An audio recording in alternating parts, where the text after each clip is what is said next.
Three, two, one. It's go time, guys. We're back once again with another podcast for you people. We're back. That's right. We're back again, people. It's time for another podcast. Yes. This is going to be the final podcast of 2020. And, yeah. Thank God to get this year over with. Yeah, no shit. Lots been going on. But anyways, we're going to start off where we left off with the last podcast, and that was with horror films. You know, and I think we pretty much left off, you know, talking about, you know, the Rob Zombie Halloween films, or and also just the regular Halloween films in general. Yeah. You know, which were pretty good films. I would say, obviously, John Carpenter's Halloween is a classic, you know. Yeah, but you know what? I tell you what, dude. Yeah. You know, I don't like a lot of remakes. Yeah, I don't either. I think a lot of the remakes are just done stupidly and... Right. Remakes, for the most part, yeah, in our opinion, suck. But sometimes a good one slips in. Yeah. You know, you never see a remake that was better than the original. Right. You know, Rob sometimes. I think, you know, the original was good, but that remake I thought was probably better.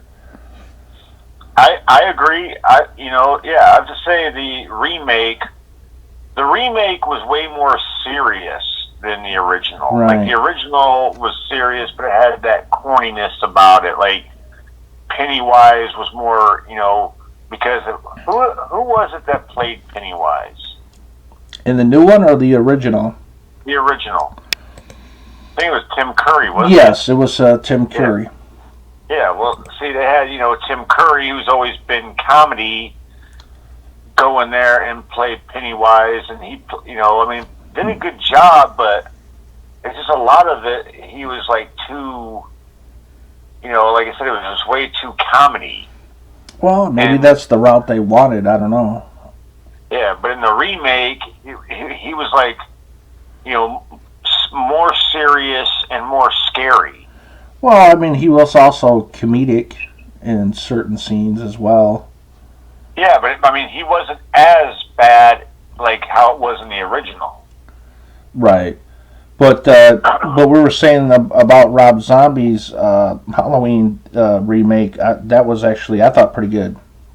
Yeah, I honestly thought that the remake was better than the original.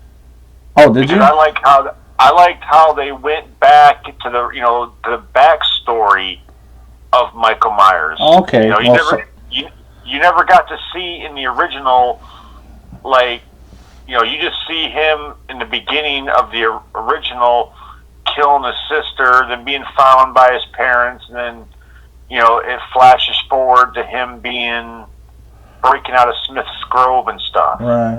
A lot of people will probably disagree with you on that. They'll probably say that, you know, John Carpenter's is the better version. Yeah. But, I mean, they're both good.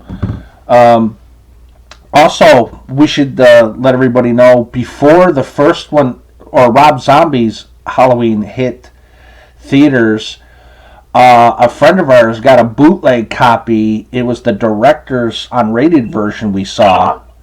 Yeah. Remember that? And his escape scene in Rob Zombie's Halloween, there's two different versions. The theatrical is completely different than the unrated version of Michael Myers, or not, what's his face? Rob Zombie's Halloween. His escape scene was different, you know. Yeah, and the theatrical, remember, he broke free and killed a bunch of security guards, and in the unrated, those two guards broke in his room with right. They raped the living hell out of this girl. Yeah, and then Michael Myers only got up and got upset when they started fucking with his mask. He's like, yeah. "Oh, I told told you. He's like, he just did that turnaround. He's like, motherfuckers are wearing my mask. He could care less of what anything that was going on other than his fucking masks getting fucked with. Like that whole scene where, you know, they're raping that chick. He just got his back turned, like, you know, making another mask, and they're all like, he's like trying to get him. He's like, come on, Mikey, you want a piece of this?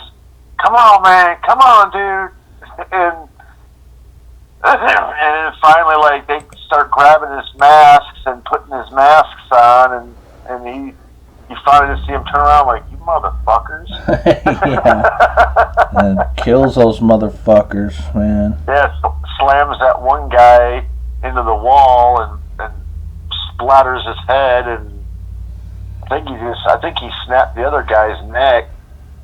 Yeah, I haven't seen it in a while, so I don't 100% remember. I need to actually pop those out and watch them. But the theoretical version, how he escaped, was also kind of cool. I mean, they had some of the actors from The Devil's Rejects. Yeah, they had, you know, it's weird, they had Bill Moseley playing one of the guards. They had Bill Moseley and Tom Tolles, who was the cop that got shot by the mama in House of a Thousand Corpses. Right, and they had the woman from the Police Academy movies.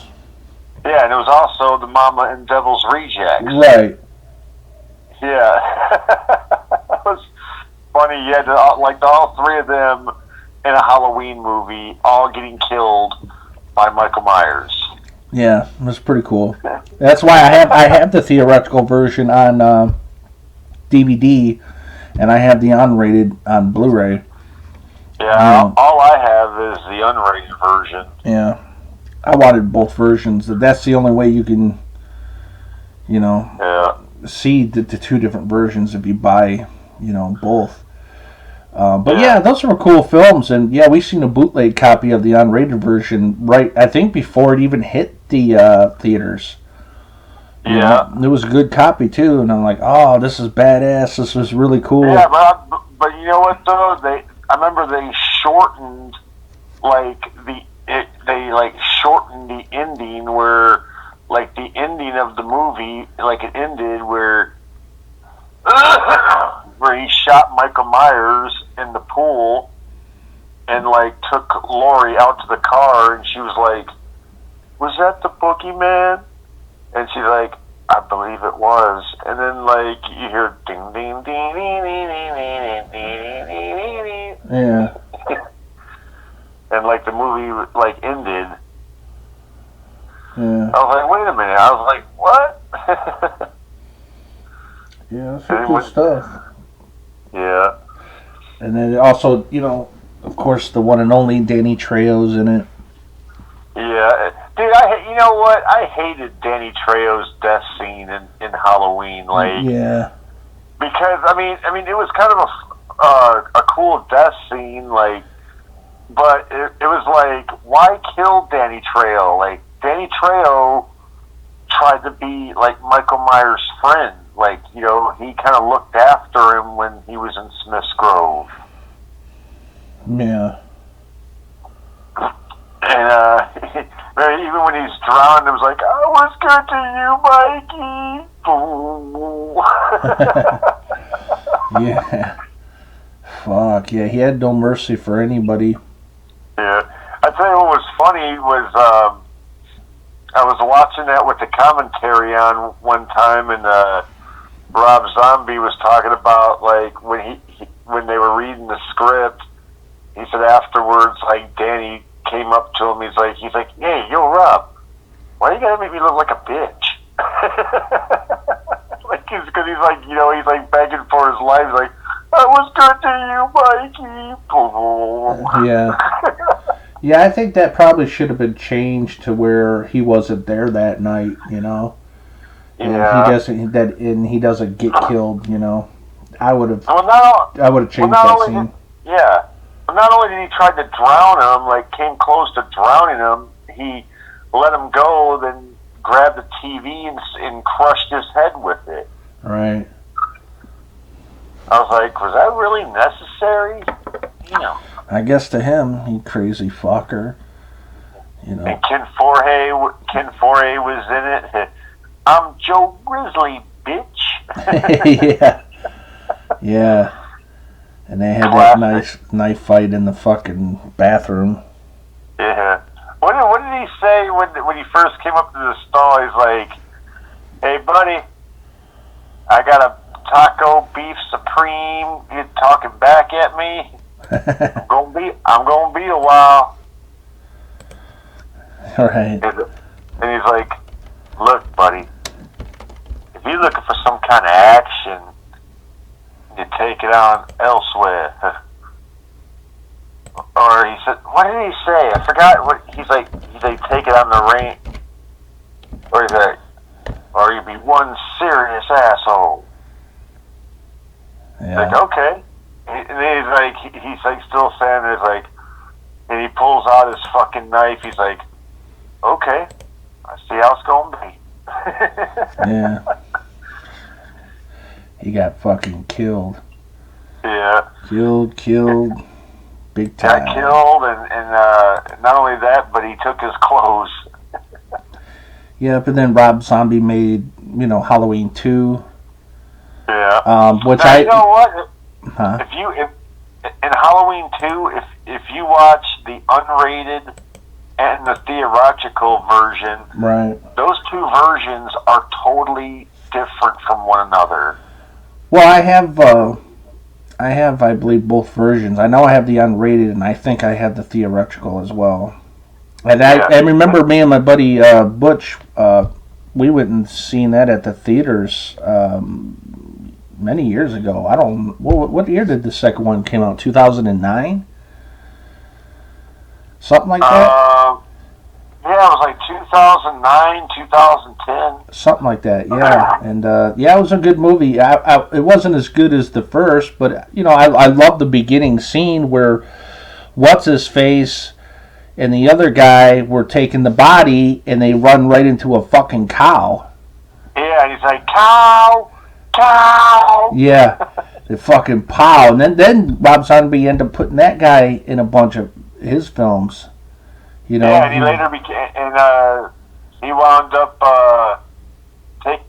taking over Sid Haig's role in Three from Hell. Right, because Sid Haig at that time, he was pretty much done for because he was old and he was sick, and Rob Zombie can only film a few scenes with him. Otherwise, he would have had a much bigger part. Yeah. But, But that was cool, though, putting that guy in Three from Hell, kind of taking over Sid's role, and right. He did a pretty good job taking over that role, I thought. Yeah, I remember beforehand, saying to myself, it would be cool to see that actor, what's his name? I'm going to look it up real quick. I believe it's Richard Brake, ain't it? I think so. I said it would be cool to see that actor team up with, that Chop Top actor. Bill Moseley. Yeah, Bill Moseley and Richard Brake. Because I said those two are like badass. When they're in bad guy roles, I mean they're both fucking crazy. And I was like, man, if these two were to ever team up, it would be pretty cool. And sure enough, they teamed up in Three from Hell. Remember, Richard Brake played the main bad guy in 31. Right. Yeah, Rob Zombie put him in 31. Yeah. Remember the part where he's like banging his head off the wall, like, you want to see crazy? Yeah, he asked the guys, like, how much time do I have? You have 8 hours, like, and that amount of time, I could kill you, and then drive to your wife's house, kill her, and he said something like, I can kill your whole fucking family. I was like, damn. Yeah. That's crazy. But, the fucking, those are some good actors. I like 31, by the way. That was a pretty cool film. Yeah. When Rob Zombie, films a movie, he does a good job. The only problem is that, he doesn't get enough time to film a movie. He only gets like 3 weeks. You know, Yeah. 3-4 weeks to film a movie to me is not enough time to really put something together.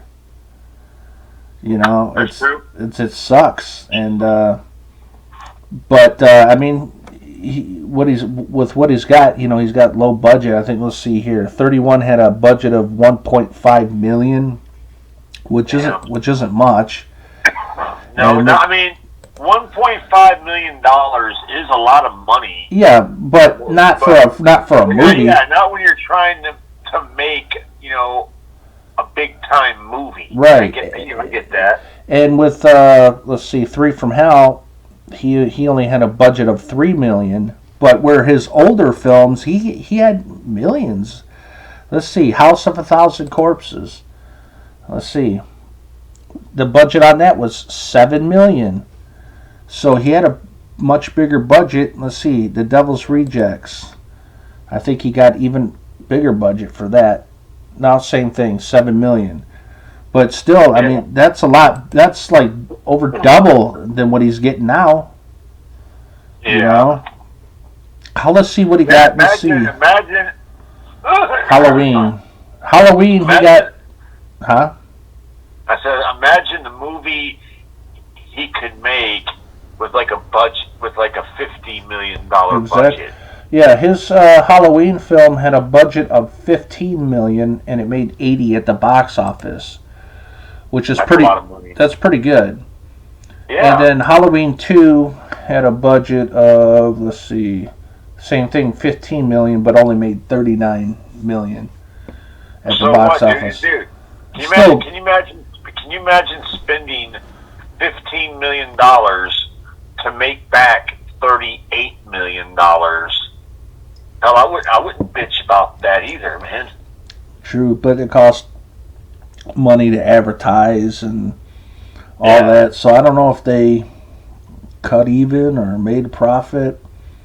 I'm sure he didn't spend. I'm sure they didn't spend millions of dollars on advertising. Oh yeah, shit. that's what big Hollywood movies do. They spend, I think, more money, or I think it's more money in advertising than they do on the fucking film itself. I think. I know they spend lots of. I'm talking like big Hollywood movies, like the Avengers movies and all that. DC, Marvel type movies. They cost a lot of money to advertise, which sucks for them. Yeah. But yeah, as of right now, Rob Zombie doesn't have anything. Any new movies in the works. I'd like to see what he's got. I wish he had something new going on. The only thing I've seen that he did is he posted up a video on YouTube showing his collections of all the movies that he's done. Right. And he was stating like there's none of this stuff is out on the market. If somebody's got a piece saying it came from one of my movies, I'm here to tell you right now it's not. I have all the. He said for all his movies, he has all the like the props from all the movies. Right. Like he was showing, he had all the Halloween masks, all the stuff, all the clothes and weapons and stuff from his other movies. I was like, damn. Right. Put that shit up on eBay. Well, I'm sure he's put up a lot of stuff on eBay and sold a lot of props and stuff from his movie sets. But yeah, I'm looking forward to seeing what he's got next. I like his directing style. I think it's pretty good. I think with a really good budget, he could make a fucking fantastic film. Yeah, I hope he does another. Dude, I mean, he left Three from Hell way open for another fucking sequel. Oh yeah, they could do another one.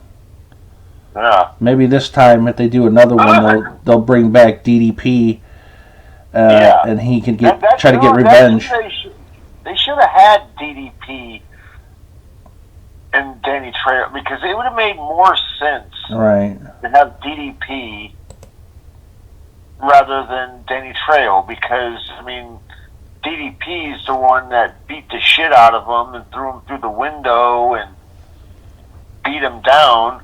Right. Where You're Dick right. Trail, all he was doing was holding back Baby the whole time. Right. He probably would have had DDP in there if he had more time to film. Like I said, he only got like 3 weeks to film.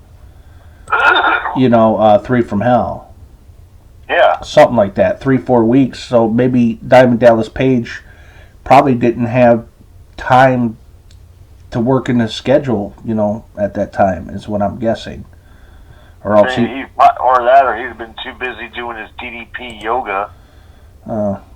I'm sure he could take a break from that just to shoot a few scenes with Rob Zombie. Come on, DDP, come on back to Hopefully, if they do another one, he'll come on back and do it. Maybe he could play the main bad guy, and he could be like, "They killed my friend. They've killed everybody that I know." Yeah, and it'd be cool if he had like a gang or something, and he gets his gang to go after them and shit. Yeah, it'd be cool if he had like a biker gang and be like, right. "I've been waiting a long time to get this asshole." Yeah. Yeah. I got you now, motherfuckers. Yeah. Yeah, that would be cool. But I guess we can move on from Rob Zombie and get into other type of movies. Is there anything that you have seen lately as far as movies go? Well, the last, I don't know. I mean, the last newest movies I've watched, as far as like horror movies go. No, any movies. I know you watched the few Daniel Harris films. Yeah. I don't know what else. Shoot, I don't even remember what the last. I watched so many movies, watched so much YouTube and stuff that I forget what I watch and what I haven't watched. Yeah. I know I got a lot of movies I need to watch that just need to make time for. Yeah, that's true. I mean, as far as me, what the hell did I watch? I watched a little while back. I would say a few months ago. I popped on a bunch of films and I watched Mission Impossible Fallout, which was pretty good. I watched Jurassic Park Fallen Kingdom, which was alright, but it I don't know, it wasn't as good as the other Jurassic World. The one beforehand. I did watch It Chapter 2 right not too long ago, and I watched Hobbs and Shaw. What'd you think of those films? It Chapter 2, I mean, it was like continued on like the original, had the same kind of storyline with them all grown up. Right, but this time that movie is a lot longer. Yeah, but I mean, it was different in a lot of ways. Yeah. Like what was happening to some of the people, and some of the storyline was different. Right. Well, I've seen the first It remake, but I haven't seen the second one yet. I need to eventually check it out. Well, there's a lot of. I mean, basically, like I said, the storyline and everything is still basically the same, but there's some stuff that's different. That there's some pretty trippy shit in it as well. Right on. Like, you're like, what the hell? Like, there's a scene where this little girl they're like at like a football game or something, and she's got like this mole thing or like birthmark on her face, and she's like walks down this hallway, or was it a hallway, or was it a tunnel or something, and you hear Pennywise talking to her, and she's like, "I don't talk to strangers. You're a stranger. You're scary." And he kind of like suckered her into like talking to him, and he's like, I can take that birthmark off your face for you. And she's like, really? He's like, yeah. In a couple seconds, it could be poof, gone. And he says something like counting to 3, and he did something, and the little girl goes, "Wait, you're supposed to count to 3." And you just see like him just lunge forward and like bite her face. Damn. And I was like, what the hell? I was like, that was unexpected to see that. Yeah. I would like to see a prequel to the It films and how Pennywise became Pennywise. Yeah. Or his origin story. That I would love to see. They touched on a little bit of his origin story. Do they? At one part of it, they kind of explain like who Pennywise, how he became Pennywise. Right, but I'd like to actually see like a sequence in the past where how it all unfolds and everything. You're like, oh, okay, this is how this shit started, which would be cool. But yeah, I need to get that one. There's a lot of films I need to get that I'm always far behind, but eventually, I slowly catch up. Yeah, I'm only way behind in movies right now because I'm so damn YouTube addicted. Right. It's funny, like I rather get up, like I get up in the morning, or when I turn my TV on, it's like I either got a choice, either to watch a movie or jump on YouTube, and I'm like, well, I'll jump on YouTube for a minute, then I'll watch a movie. I get on YouTube and I'll just like start looking up all these random videos and all this stuff. And before you know it, it's like 10 hours later. Yeah, next thing you know, it's like midnight. It's like, wow, guess I'm not watching this movie today. Yeah. And the circle never ends. Just watch YouTube. Yeah. But yeah, YouTube can pull you in. I mean, they can, because it's just like they get anything you want to watch. It's right there right at your disposal. Like, right. if you want to watch a movie, you can watch a movie. If you want to watch like documentaries, you want to watch, like shoot interviews. Yeah, or music videos, or music videos. Yeah. Or you want to watch sky's people the limit. Just doing off the wall funny shit. Yeah, gameplay videos, joke videos, prank videos. Like movie hunts and Yeah, all that stuff, unboxings and the newest, like, people playing the new game systems like PS5 and Xbox system. Yeah, I always like to watch a lot of like street racing and stuff. Right on. Street racing, get those hot rod cars. Yeah. Street outlaws. Yeah. But let's see. I watched Pacific Rim Uprising, which was a pretty decent film. Okay. I watched Venom, which was pretty decent. I liked it. I still need to watch Deadpool 2, which I had for a while. I haven't watched it yet. But I did watch The Predator, which was pretty decent. I liked it. Yeah. The Predator was pretty cool. Yeah. And also War for the Planet of the Apes, which was pretty damn good. Yeah. I really liked that one. But yeah, there's quite a few films I need to watch. I'm always behind. It's all good. I know. It's all good. Like I picked up that Dr. Sleep not too long ago, and I've yet to watch that. I just went out. I got a damn stack of movies I've been needing to watch. Movies I bought probably months ago and still have not got around to watching. It makes you wonder. It's like, damn, why do I go out there and keep buying movies? I need to watch the movies I have. Yeah, it's the thrill of the chase, my friend. Yeah, it is. It's like you get a movie and you're like, oh, I got it. Then months later, like, have you watched that movie yet? Like, no, I haven't watched it yet. Yeah. Have you watched it? No. Well, what the fuck, man? Yeah, there's a lot of stuff I haven't even gotten into. The same thing goes with wrestling DVDs and Blu-rays.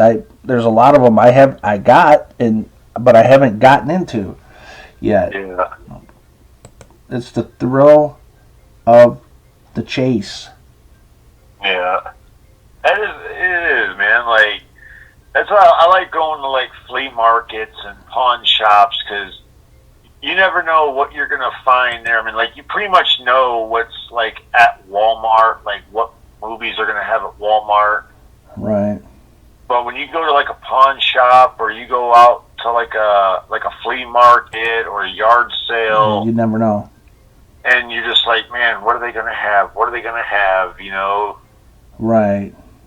like sometimes you can find some really cool stuff. Like I found a couple of older films I haven't seen in a long time that I've been wanting to see. Right. I got a John Candy movie called Who's Harry Crumb. Right. Right. That's a funny movie, and a couple old Richard Pryor films. Well, most John Candy films are really good. Yeah, I mean, he's a legend, man. I always, any film that he's in, I pretty much just love watching. yeah. I would have to say a couple. John Candy. You know what's bad? I don't think John Candy. I don't think ever did a horror movie. No, he's a comedian. Yeah, but I'm saying there's sometimes comedians will do like a cameo or something in a horror movie. I mean, mostly all the actors and actresses in Hollywood have done some type of horror movie.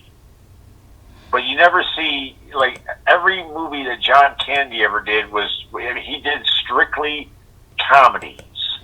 Well, sometimes once in a blue moon, he did a serious, like, he was in the JFK movie in the early 90s. Really? Yeah, he had a part in there Huh. with Kevin Costner. Yeah. I know, Yeah, I know what movie you're talking yeah. about. I just haven't seen that movie in so long that. Right. I forgot who he played, but it was like kind of like a serious type role, and I think he wanted to branch off and do more serious roles. Plus, he had serious moments in Planes, Trains, and Automobiles. You know. Yeah, like that end scene where he's like.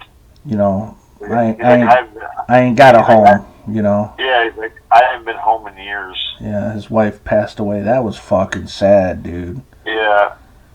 That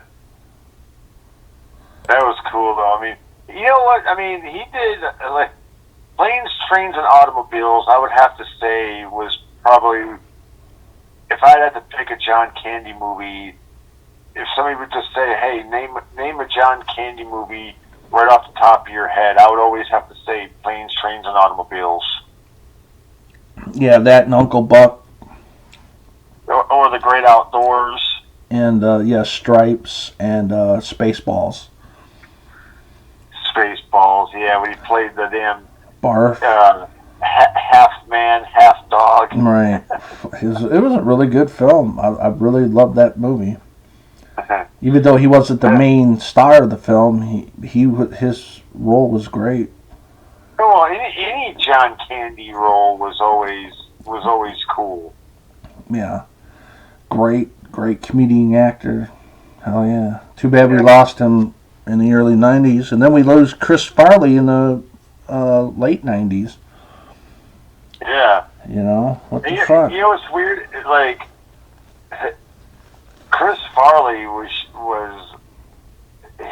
a damn comedian all his own, man. Like, he was just always seemed like he was just always so ramped up with energy, and like the way you seen him do in his movies, like he's always like Yeah, he was a wild motherfucker. Probably wild one in real life, too. I live in a van down by the river. Oh, yeah. Yeah. His comedy skits are pretty good.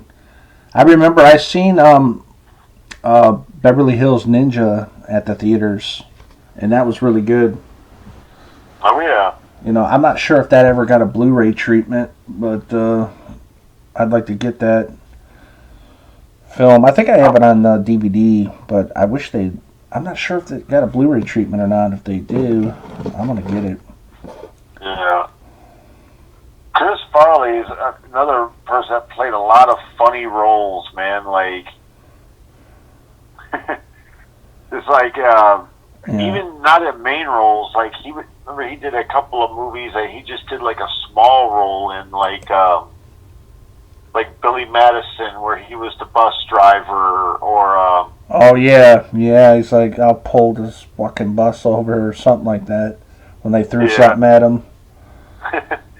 and he played. Remember, he played a minor role in Dirty Work. Yeah, I think that was his last movie that he worked on. Remember, wasn't that the movie that when they did he wasn't even, his name was not even in the fucking credits. Yeah, I think you're right. I'm not sure why. That happens sometimes. Like, main actors will have a part in the movie, but they don't get credited for it. Yeah, like Emilio Estevez did in the first Mission Impossible. You watch the cast at the end. His name is not in the credits. That's correct. It like, happens. What the hell? It happens once in a while. I don't know why. Yeah. I think Bruce Willis, when he was in the first Expendables movie, I don't think he got credited in the credits. They got him on the cover, I think, of the DVD, but not in the credits. I don't think. Yeah. Which I thought was kind of odd, but I don't know. That is weird when, like, I remember watching the first Mission Impossible movie and seeing Emilio Estevez, and I was like, oh, that's kind of cool, having Emilio Estevez, and then he gets killed, like, shortly into the movie, and right. When you look at the credits at the end, they're scrolling through, everybody else name was not in the credits, but Emilio Estevez's name was not in the credits. Yeah, you'd have to look that up to see as to why that happens. Well, you know what? I think what it was, because remember years ago in the movie Young Guns, which was Emilio Estevez's movie, they had Tom Cruise play a short part in Young Guns. Yeah, very short part. Yeah, just the part where he's like, hey, Pippin, you got Charlie Crawford down there with you. That was a fucking great movie, Young Guns. Yeah, when he said, I love how he just pops up and shoots the guy. He's like, hey, Pippin, Charlie Crawford ain't with you no more. Yeah. His role was really good. He was like the smart-ass motherfucker, but at times he got real fucking serious. Yeah, like the scene where he's like, reap the whirlwind, Sheriff Brady. Reap it! Yeah, and that other scene where he shot his old man in the fucking head. Yeah, he's like, I'm sorry I didn't figure you out sooner or something like that. Yeah, the guy that was originally part of his team. Right. And then when they captured two guys, he was like, he said something about, he's like, I saw that look you just gave him. Yeah. You're a traitor, aren't you? He's like, where's the ambush, huh? Yeah. He's like, come on, man. Like Charlie Sheen's telling him, he's like, he's one of us, man. Yeah, he's not one of them anymore. He's not part of that gang anymore. And he's like, oh, shit, man, I'm sorry. I'm sorry. Yeah, they shake hands like, it's all right. He's like, he's like, I'm sorry to figure you out earlier, you goddamn traitor. And he just pulls his gun out and just caps it. Not only shoots him in the head, but then, like, holds on to him and then just, like, shoots him point blank, like, right in the chest. Yeah, like, that was a fucking crazy scene. And then the guy goes falling into the lake, and like, Charlie Sheen's, like, freaking out, and then Kiefer Sutherland's like, Richard, he's right. Charlie was acting strange. Yeah. And he's like, well, if that's the case, we just killed 3 more Murphy men. Yeah. I like that, and what sucked was the scene when Charlie Sheen died in Young Guns. When they're battling that one guy that's in the outhouse with the rifle, like, let's dance. Yeah, and he's telling his what's his face to go in there and gut the son of a bitch. Yeah, he's like, Billy, go in there and cut the son of a bitch in half. Yeah. He's like, I'm daring you, Billy. Yeah. Yeah. And they thought they got him, and Charlie Sheen gets up and starts, like, closing in, and you see the rifle sticking out of the door, like, oh, shit. Yeah, and the way he falls and the camera shakes, I thought was a really good shot, how they made it, like, more intense. Yeah. You know, when Charlie Sheen gets killed, man. Yeah, because, I mean, that was pretty tough because, you know, I mean, really, Charlie Sheen was after that one, you know, they killed that one old guy, like, he was, you know, supposed to be the leader of the group. Like, everybody pegged, you know, Billy the Kid as, you know, the leader, but, you know, Charlie Sheen was really the leader. Right. You know, until he wound up getting killed. Right. And when you see him get killed, it's like, oh, shit, no, not him. Right. It was that movie was fantastic. What did you think of the second film? I actually really liked Young Guns too. And that's when we had a couple other good actors come into that film, like Christian Slater. Yeah. You know, and I'm Arkansas Dave Rudabaugh. You know the name? Yeah. Yeah. I like the part where the guy comes in and he tells him, he's like, which one of you are the leader is your gang? And Billy's like, that'd be me. And he's like, Arkansas Dave. He's like, you are not. I am so. Yeah, that's another one I haven't seen in a very long time. That part in the infamous where they jump the horses off the side of that cliff, and he's like, I say. Yeah. What'd that mean anyway? I'd say he's like, it's an ancient Navajo word that it means stop. Yeah, that's fucking good stuff. Even the first one had some really good dialogue in it when they got all fucked up on some drug. Oh yeah, he's like, I'm in the spirit world, like, man. The one guy's like all screams like, hey you guys! Yeah. Guys! Yeah. You see the size of that chicken? Hell yeah. And what was Jesus sounds like, she's my flower. I'm her flower. She's my flower. Shit. And like I remember the one guy was like stretching or whatever, and he's like feeling good, looking around. All of a sudden, you start seeing him puke. Yeah. I was like, oh, what the hell? Hell yeah. Both are good movies. Obviously, the first one is better.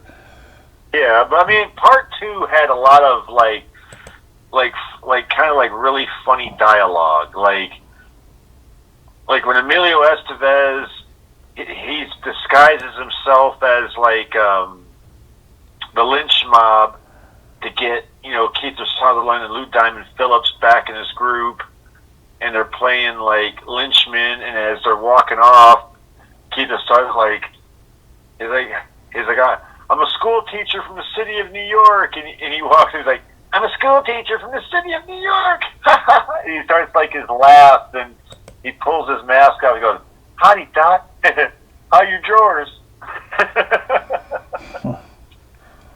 Hell yeah. Only bad thing, like the real like lynch mob shows up and they have a gun battle, and two of the guys show up and Billy's back to wearing his mask again, and they ask him like, which way did he go? He's like, I don't know, it went over that way. And they start running, and he just like shoots them both in the back, tears his head off, the cover off again. He's like, and laughs and like runs off. I was like, damn, shoot people in the back, jackass. Yeah, it's fucking fucked up. What about that one scene, I don't remember which one it was, Young Guns 1 or 2, but the guy's like, I'd sure like to see the gun that's gonna kill Billy the Kid. Yeah, that was the first one. That was when they're in the bar, and he hears the one guy talking about he's going to be the one that's going to kill Billy the Kid. Yeah. And you feel like kid's actually just talking to him there, like, man, I'd like to see the gun, so that he can take out the bullets without him seeing it. Yeah, he takes out the bullets, and he's like, he talks about, and he's like, if you see him, let me know. And he's like, and he's looking in the mirror, he's like, hey, I see him. You see him? He's right there. He's like, he's right there, don't you see him? The fucking mirror. And then he starts doing the whistling. The guy's like, I really had enough of you. Yeah. He pulls out his gun like, click, click, click. Yeah, he reminds me of the Joker in a way, like a loose cannon, like a, serious but also fucking around. Like, wow, this guy's a loose cannon. Yeah. Like, I mean, he's a loyal guy. Like, he's loyal to his crew, and, Right. But, you do him wrong, and he will fuck you up, basically. Yeah. That was a great role for them. And there was another film that, which was a comedy that Emilio Estevez and Charlie Sheen played in, which was fucking fantastic. Yeah. They were Garbage Men. Oh, yeah. Men at Work. Men at Work. Men at yeah. Work. I fucking love that film, man. Yes, great movie. Great. Man, you want to talk about a funny-ass, cool comedy, you better go check out Men at Work. Yeah. You gotta definitely see the dude, that one scene where them guys are in that damn one up thing with those other guys when they set off that airbag shit bomb on them. I was like, oh man. Yeah. The guy's like, hey man, this is shit. This shit. Get off me, frog. Get off. Yeah, his shit. Yeah, they fucked with him pretty big time. Yeah. That's it's funny if you notice that guy was freaking out, like slipping and sliding, trying to get the hell out of there, and the other guy's just standing there, like looking at his hands, like frozen. They're like, "What the fuck?" Yeah, that's crazy. Oh, it's a great movie though, man. That movie is really good. I believe I have that one on DVD. Yeah. That's a fantastic. I haven't seen Emilio Estevez in any movies lately that I can think of. I haven't either. He was good in the 80s, in 90s, but after that, I don't know, like, anything lately. Yeah. I know one of the last movies I've seen him do, he did that, what was that one movie that he did? Where, remember, you're like, I don't know, was it a comedy or? I don't remember, but like I remember the movie where he's sitting there in a chair and like Charlie Sheen's calling him or something and leaving him a voicemail like, "I'm gonna kill you, man. I'm gonna fucking kill you." Oh yeah, that was the porno movie that they did based off of a true story of the. Yeah. Let me see. I'll look that up. Actually, I have that one on DVD too. I just remember that scene where he's sitting there drinking like a glass of whiskey or something, and he's just like sitting there, and you hear like the phone going off the side, like, "I'm gonna kill you, man. I'm gonna fucking kill you." Yeah, it's a movie called Rated X, and it was a pretty good movie. It was let's see, it's Charlie based on the book X-rated. The story of the Mitchell brothers, which I believe was a true story. Yeah, that film was really good. It was directed by Emilio Estevez as well. Yeah, that's pretty cool. Hell yeah, that was a great movie. Yeah. That's one that doesn't get talked about, you know. Mm-hmm. There's a lot of movies out there that were really good movies that don't get a lot of, a lot of attention. That's true. Like I said, I watched one the other day. I remember back in the early 2000s, it was a horror movie called Frailty. Yeah. And it was a pretty damn good movie. I'm thinking, man, why didn't this movie ever get a lot more attention that it got. Like, it doesn't get talked about much. Yeah, I remember when that first came out. Yeah, I really loved the movie and how the twist, at the end. Yeah, the twist at the end. Like, you're thinking the one guy's the one kid, and he turns out to be the other kid, and the other kid, eventually was, was a bad guy, and right. Like, I was like, wow, that like the whole movie though was great. Like the backstory about how the guy, said that he was approached by an angel and saying that there are demons in the world, and gave him a list of names, and right. Every time he touched the person, you see the sin that person committed. Like the one girl that he winds up killing, you see that she wound up killing her boyfriend or whatever, and he touches an old man, and you see that his sin is that he killed a little girl. I remember when he touched that old man and saw that the sin that he committed, he's like, "You thought nobody saw that, but God saw that, and you can't escape God's wrath." And it just nails him with the axe. Yeah, that was a pretty damn good film. I need to pick that one up on Blu-ray. Yeah, and the one scene where he tells the son, he's like, "Only demons should fear me. You're not a demon, are you?" Yeah, Bill Paxton, great actor. Yeah. He's a great actor, man. He's done He done so many cool movies. He was in Twister. He was in Twister. He was in one of the Alien films. The second one, he was in one of the Predator movies. Yeah. The second one, I believe, and he's a cool. He was also actor. in the Terminator.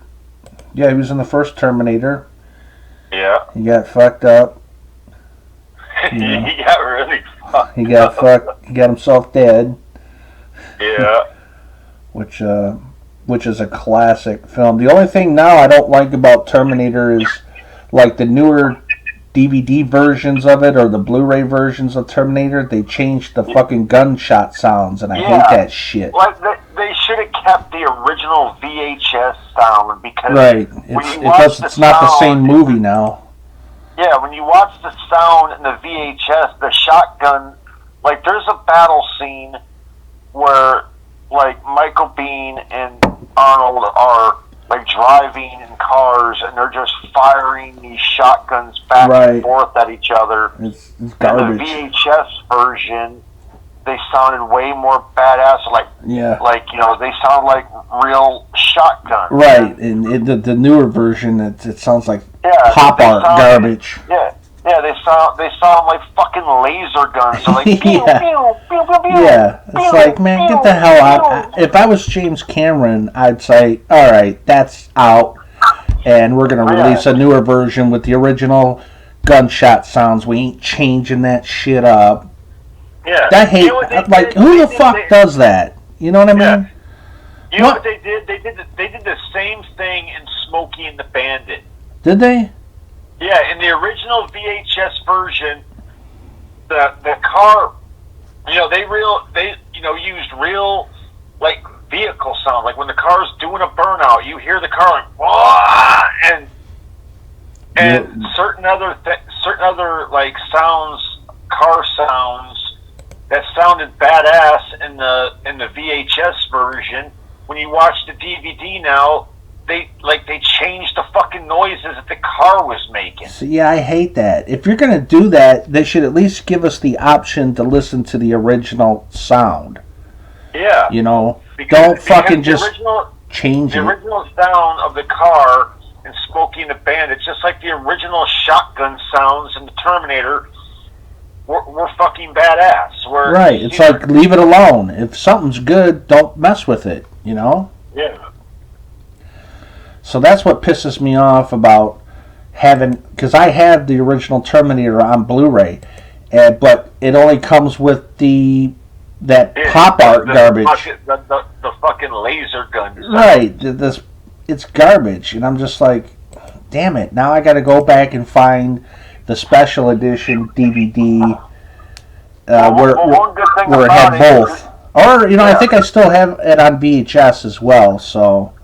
Well, not only that, if you could somebody they got that scene up on YouTube. Yeah, they got both versions on YouTube where you can hear the original and the newer, which is cool. Yeah, which I always like. I like hearing the original. Oh yeah, way more better. I like hearing the sound. The guns, like they sound like real, more like bang, bang, bang. These shotguns, and where in the fucking thing they're all like pew, pew, pew, pew, pew, pew. I know. It's like, what the hell are you? What are you doing? Why change up something that's already great? Yeah, it's like that shit was awesome. Why fuck it up? Yeah. And it made it horrible. Yeah, it's watered down. It's like you had this perfect glass of fucking Mountain Dew and somebody just poured some water into it. It's like, what the fuck are you doing, man? Or better yet, you had a nice big glass of Mountain Dew, and when you're not looking, somebody switched it and put a glass of Diet Mountain Dew in front of you. Yeah. You're like, what the fuck is this garbage? These sons of bitches. Yeah.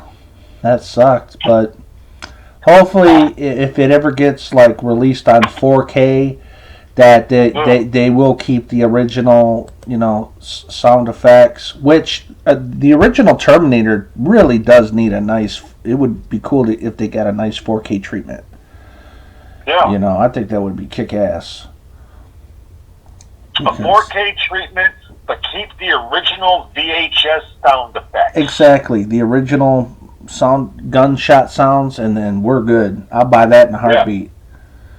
I would too. And the second one is a really good film, man. I love Terminator. I've seen Terminator 2, I think, twice at the theaters when I was a kid. Yeah. And I love that movie, man. Even to this day, that's one of those movies that you can put out. It's timeless. You can release it any time, and it would do really well at the box office. Yeah. My favorite scene in Terminator 2 was always been the chase scene in that, I don't know what you call it, in that river bank thing, whatever. When the guy's chasing John Connor in the semi, and he's on his his motorcycle or whatever, his dirt bike. Right. Yeah, that's it. I thought that was cool. Yeah, the whole fucking movie was cool. Yeah. I mean, it was. I always said Terminator 2 was badass. A lot of the battle scenes, the chase scenes. Yeah, I mean that opening scene where it does a flashback and you see the Terminator smash the skull, step on the skull, and all this shooting going on. I'm thinking, man, this is badass. See, that's where they need to go. They need to go into the future war and start doing that shit as far as future Terminators.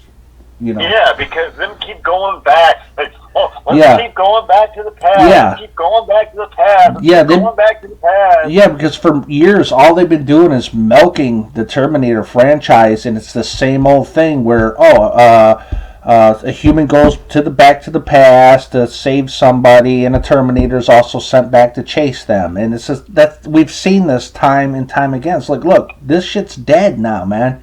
We need to actually go into the future war like that.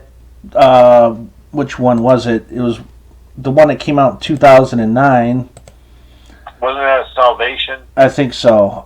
Where they actually started the whole that future war thing, but they didn't really, grasp it. Yeah. The only one that can really direct those movies is James Cameron. I agree. If it ain't James Cameron directing it, it's not gonna be nowhere as good. I mean, there's been some good ones out there, but not as good as the first two films. No, I loved Terminator 1 and Terminator 2. I remember seeing Terminator 3, and I was just like, I was very disappointed with Terminator 3. Yeah, well, it's not the same director. I mean, it wasn't the same director. It's just like, wow, this, to me, it was, Terminator 3 was retarded. Yeah, to you. I thought it was all right. I've seen it at the theaters. I mean, there was some scenes in the movie to me that were cool, but the overall movie, like, it was just like, okay, we've been down this route before. Like, you know, it was almost kind of like the same, like, thing, like right, Terminator 2. Right, it's the same thing. They just put a woman Terminator in there. Yeah, and more. It made. I mean, not just a woman Terminator, but made the Terminator more, even more lethal.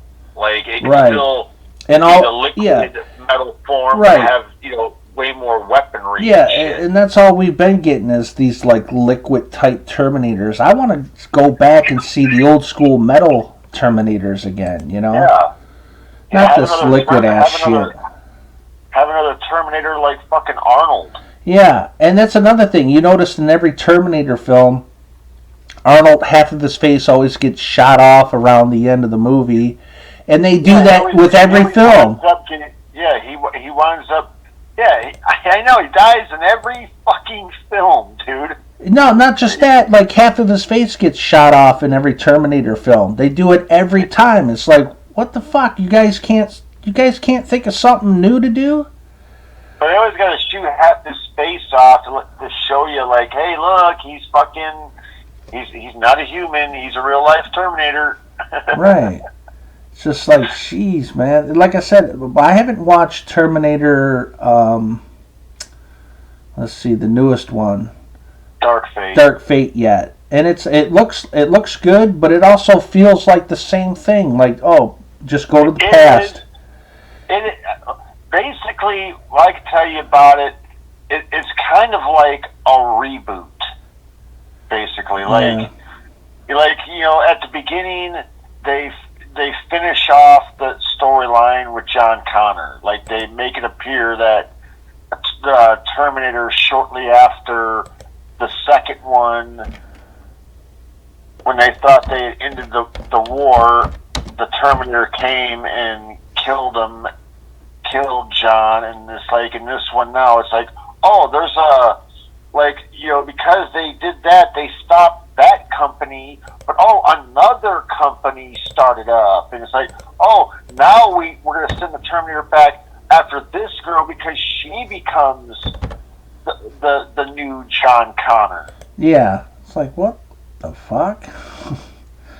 Yeah, it's like, I don't know. I mean, the one thing I did like about Dark Fate, it was a lot of action, a lot of explosions. Yeah, and they did bring back Sarah Connor. Yeah, but yeah, they put her in a weird type of role. Yeah, she hunts Terminators. Oh yeah. But the other one where they went into the future war was a Terminator Salvation.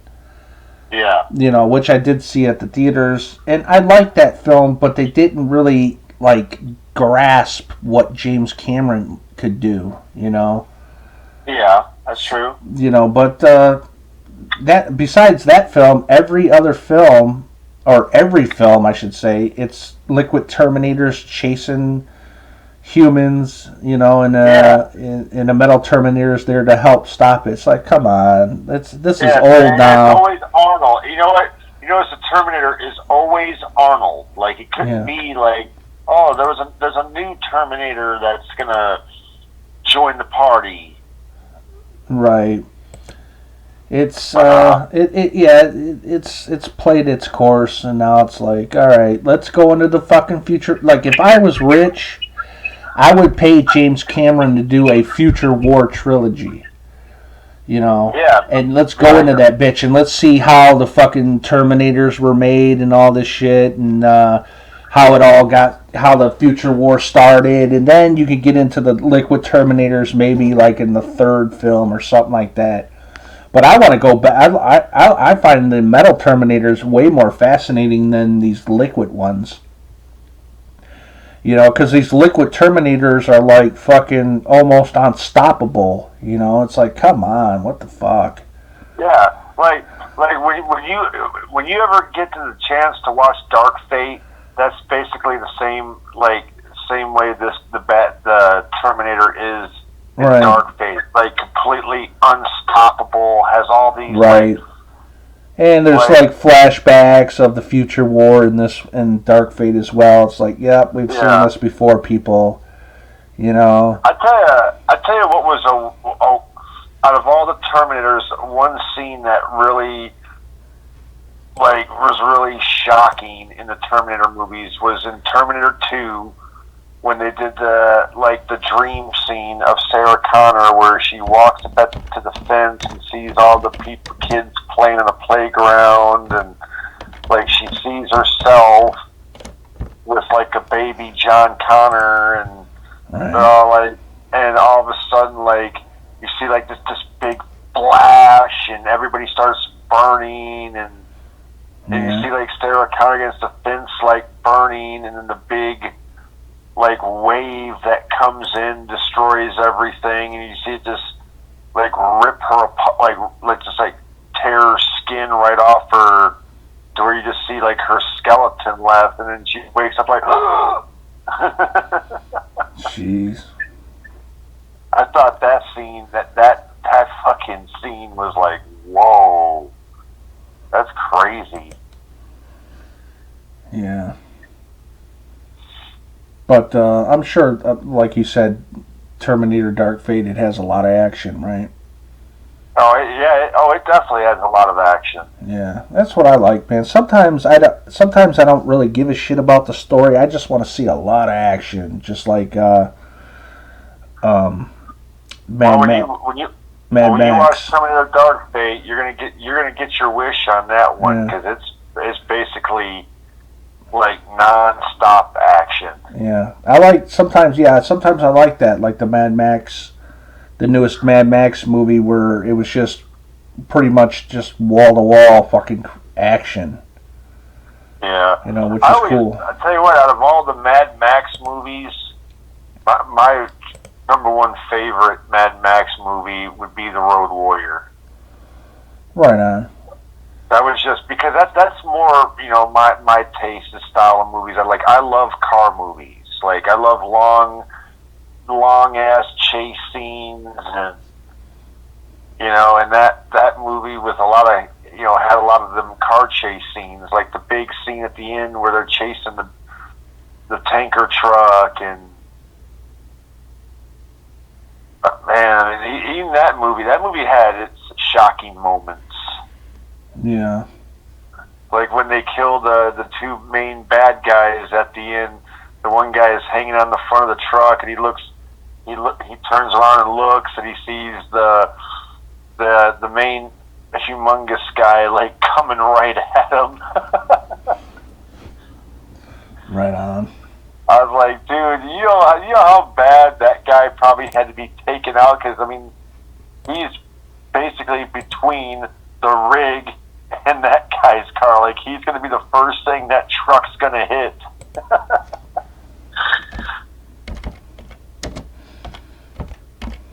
You know what? I tell you what. The one thing I hated about the Mad Max movie, all the Mad Max movies ended with Mel Gibson, like, you know, continuing to be by himself. Right. He's a loner. Yeah, like in the Road Warrior, when he wrecked, the people came back and got the kid, but he chose to, like, you know, like they went on and he just stayed behind. Right. And then in Beyond Thunderdome, he does the same thing. They all fly away, and he just stays behind. Like, what the fuck, man? Yeah, no, that's just the way it's written. You know, those films are really good, though. I really love Beyond Thunderdome because there was some really good dialogue scenes in it. Yeah. Especially I love Master Blaster. Yeah, who run Border Town? Master Blaster. Master Blaster run Border Town. Say it louder, or say it again, or something like that. Yeah. You want? Hey, remember? Hey, you want foot in face? Yeah. This is fucking good stuff, man. You fix. 2 men enter, 1 man leaves. Yeah. 2 men enter, 1 man leaves. Hell yeah! It's too bad Mel Gibson that never had like at least a cameo in the newer Mad Max movie. I know, dude. It would have been awesome to have him like be like a cameo. You know what they should have done? I do like the fact they brought back the original fucking bad guy from the original Mad Max. Right, and the director. Yeah, like they should have I thought it'd been cool to have them have the main bad guy. Wouldn't it have been cool if that would have been fucking Mel Gibson? Yeah, that would have been trippy with the mask on and shit. Yeah. Yeah, but that's sometimes, like I said, you love a good movie that just pumped full of action, man. You just want to see a bunch of shootouts, kind of like the John Wick movies, you know. Yeah. John Wick films are really good. The John Wick movies I like because you get it. You know, it's not all just explosions and gunshots. You see, some good hand-to-hand fights and. Oh, yeah. Like, I'm always down. I like shooting scenes and explosions and all that, but I always love a damn good hand-to-hand, fight scene. Yeah, John Wick's got all that. Yeah. Like, remember Lethal Weapon? The Lethal Weapon movies? Yeah.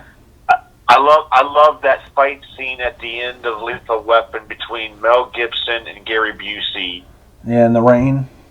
Yeah, the cops all got him, like and they could have just arrested him and took him off, and Mel Gibson's like looking at him like, "Come on, you want a shot at the champ?" They unhandcuff him. They allow him to fight. Remember, at one point the guys got Mel Gibson down, and Danny goes like, "Come on, Riggs, let me shoot him. Let me shoot him." No. Yeah.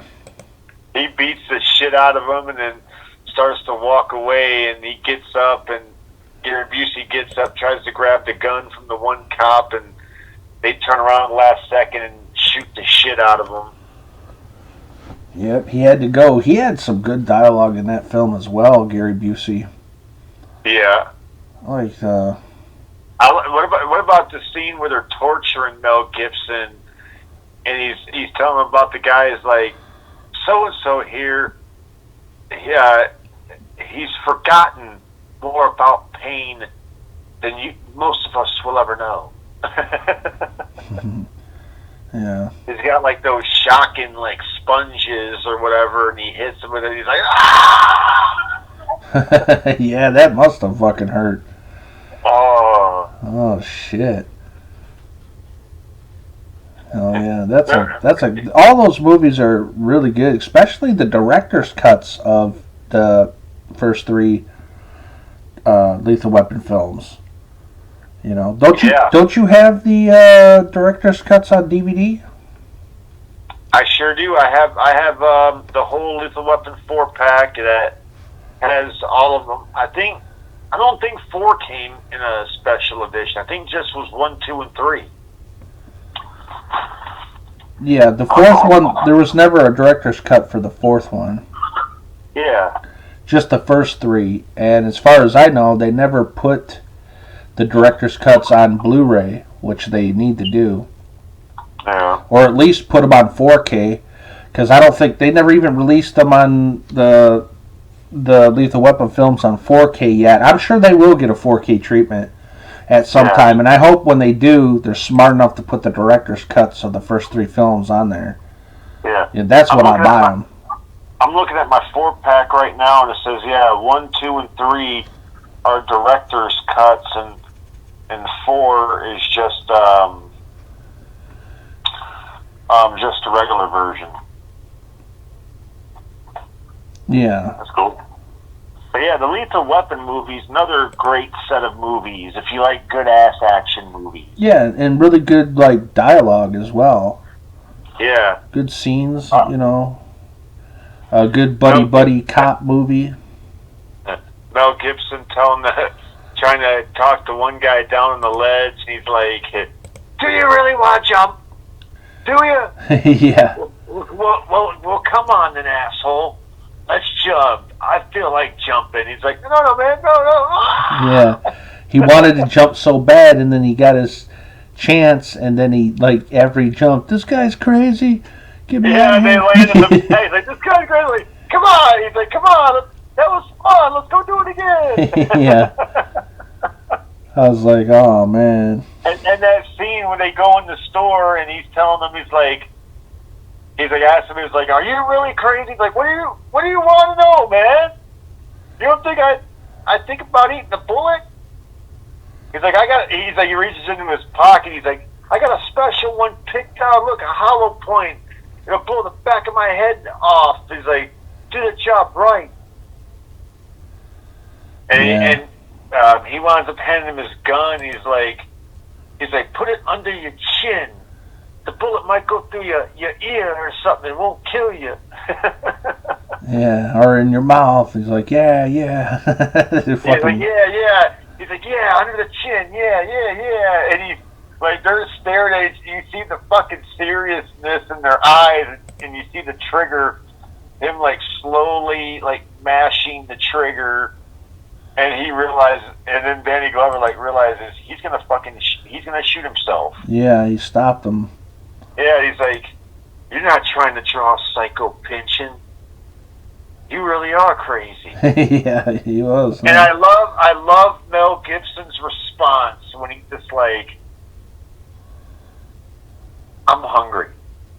Yeah. He's like, I'm gonna get something to eat. Yes. It was a close call. You know what gets me though? It's funny, in Lethal Weapon 1, 2, and 3, like Mel Gibson was always like a badass fighter, like knew martial arts, did all that. And then in like 4, all he knew how to do was like punch. Yeah, that's another thing I didn't understand about that. Like when he fought, like when they were fighting Jet Li, he didn't fight with that, that same fighting style that he fought Gary Busey with in the first one. Like he was just trying to basically just trying to fist fight him. Yeah, I didn't understand that because the first 3 films he knew martial arts, and it's like the 4th one he lost all that. Yeah. We're not too old for this shit. Yeah. Good movies. The 3rd one, there was some funny parts in the 3rd one. Yeah. You know how the one cop, the one main bad guy comes in and says hello, whatever, and goodbye. Oh, yeah. Yeah, the guy's sitting in the interrogation room and he walks like, hey, Billy. He just pulls out his gun. Goodbye, Billy. Yeah. He just goes over and checks his pulse, makes sure he's dead. He's like, see ya, Billy. Yeah, that was horrible. Like all he came there to do was he just came there for one purpose, and that was just to kill that guy. Yeah. And he's like, mission accomplished. Yep. He was and out. Joe Pesci in the Lethal Weapon movies, he was a damn trip. Yeah, he's Leo Getz. He's Leo Getz, because whatever you want, Leo Getz. Yeah, he was like the comedy relief, on the films. Which is funny because it was like a change of role for him. Yeah, because he would play serious roles in Martin Scorsese movies, and now he's like comedy. Like he played serious Casino and Goodfellas. Right. And change of pace with the Lethal Weapon and the Home Alone films as well. Yeah. But I'm saying in the Lethal Weapon movies, you just saw him as that like annoying, pesty, like guy. You just like, man, get the hell out of here. Yeah. He's like, okay. Yeah. It was some really good, writing back then, Yeah. Now, these days, I don't know what the hell happened to movies, most of the time it's nothing great, that's for sure. Yeah, it's all about CGI effects and over-the-top bullshit. It's like, come on, like, go back to the way they did, like, late 80s and 90s movies. It's like, you go back and you watch any movie from the 80s or 90s, and, like, those movies were just simple. Like, they were more about dialogue and great action. Right. Well, it's starting in, like, I want to say 96 is when you started to see CG come in, like, with Twister and the Nutty Professor. But see, Twister, that movie, I mean, that was cool because that movie, like, how else were they going to make it to where they look like they're having fucking big monster, huge tornadoes and stuff? I don't know, but like I said, that's when they started to, really put in the CGI, I want to say, that year. And then it started to grow from there, and now it's big time now with all the superhero movies that goes on. Yeah. You know what? I know there's a lot of superhero movies out there, like Captain America and Avengers. And Wonder Woman, Superman. Spider-Man. For some reason, I have not watched any of those movies. Like, I've never even watched, like, I've only watched, like, the first Transformers movie. You haven't watched the rest of them? Yeah, I just never have. I've never, like, for some odd reason, I probably had them all at one point, but I don't know. Like, I just never had the desire to watch any of them. Yeah. But then again, I'm more of like, hey, Freddy Krueger, Texas Chainsaw Massacre, Tremors. Tremors is another good-ass movie. Oh, yeah. Tremors is awesome. The first one was great. Well, I like the second one, too, but the first film was fantastic. Yeah. I look at, like, I have the 4-pack. I mean, I know they made, like, 6 or 7 of them. Right. I know that they come out with the 7th one now, but, like, the first one, like, was really great. The second one, it was okay. 3, they started, like, it just started declining. Like, why? Why do we need another film like this? Thought you guys killed all the worms. Right. And I was like, oh no, there's more worms that turned up over here. There's more worms that turned up over there. Yeah. The second one, in the second one, didn't they have flying fucking worms?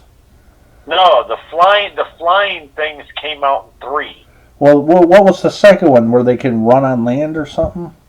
Yeah, the second one, remember, was when they mutated into, like, the Shriekers.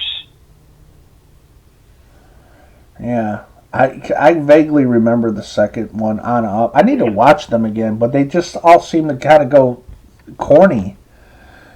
As like the first one was badass. Oh yeah, I need to pick up the first one because that one is a fantastic movie.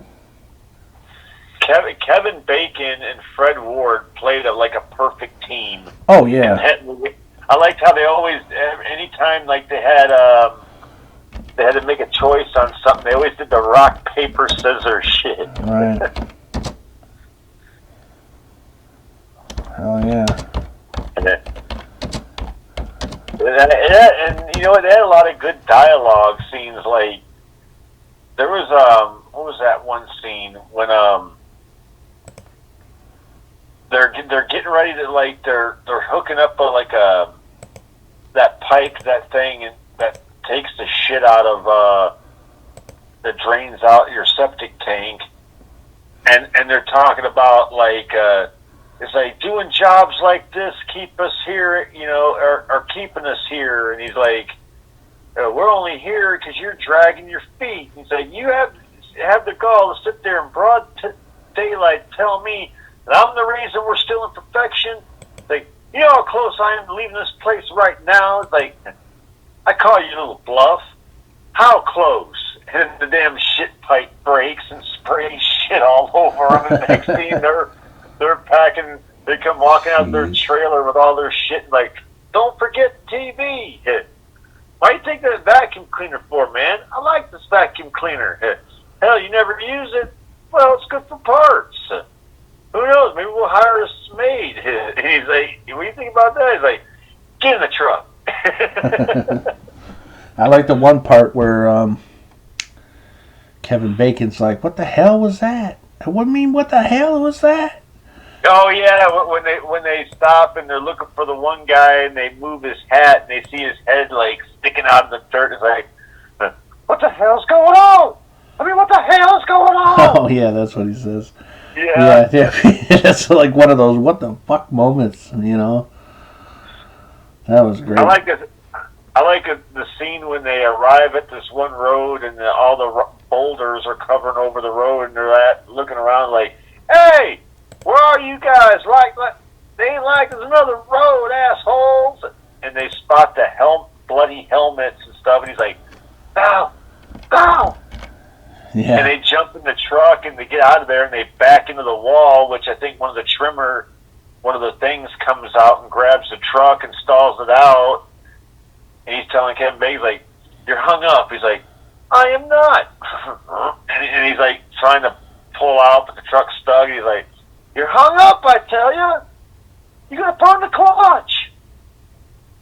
And he winds up like putting it in 4-wheel drive and flooring it and getting out and driving down the road. And he tells like, you could break an axle like that. Hey, could you shut up? He's like, hey, I don't need to spend the night out here. And they're driving. All of a sudden, you hear Kevin Bacon go, cry, baby. Yeah, they're like the best of friends. Yeah. That's it's like you can only talk to like your best friend like that. You just like, cry, baby. Hell yeah. Great movie, man. I'm going to pick that one up in the near future because I want to see it again, and that is a kick-ass movie. I always love the scene where the one guy and Reba McEntire are like shooting the shit out of that. Oh yeah, and they think they're being killed or something. Yeah, they're like, get out of there, get out of there right now. They're coming your way. You see the thing bust in. You hear him over the radio going, Jesus Christ, and he's like cuts off. And they're all thinking like, oh shit, he's gone. Or then you start hearing like the explosion, like. Right. Yeah, because they had a basement full of fucking guns, dude. They had a whole fucking wall. they were ready for anything. Like when you see this wall, I mean, they literally got every kind of fucking gun you can imagine. They got machine guns, shotguns, rifles, pistols, and they're just grabbing guns like and fucking unloading. Yeah, I mean he had this one big ass shotgun too that I think finished him off. That big ass worm. It was an elephant gun. It was a gun they used to kill elephants. Yeah, that fucking did the trick too, man. Dude, okay, there was one part I did think that was kind of funny in that shootout scene.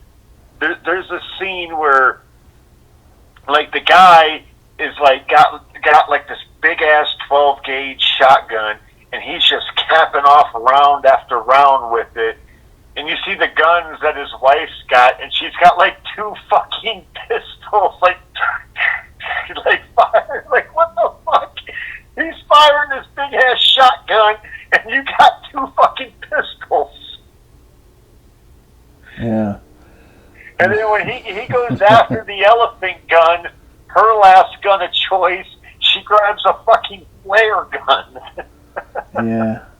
They sure did unload on that fucking thing, man. Yeah, when they finally killed it, he's like, "You broke in the wrong goddamn necklace,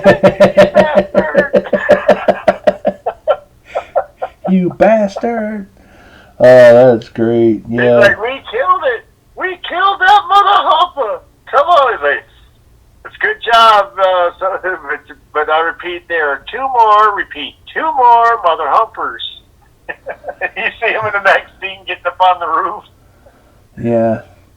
He's like, "Burke got one. He killed one." They're like, "Yeah, way to go, dude." Hell yeah.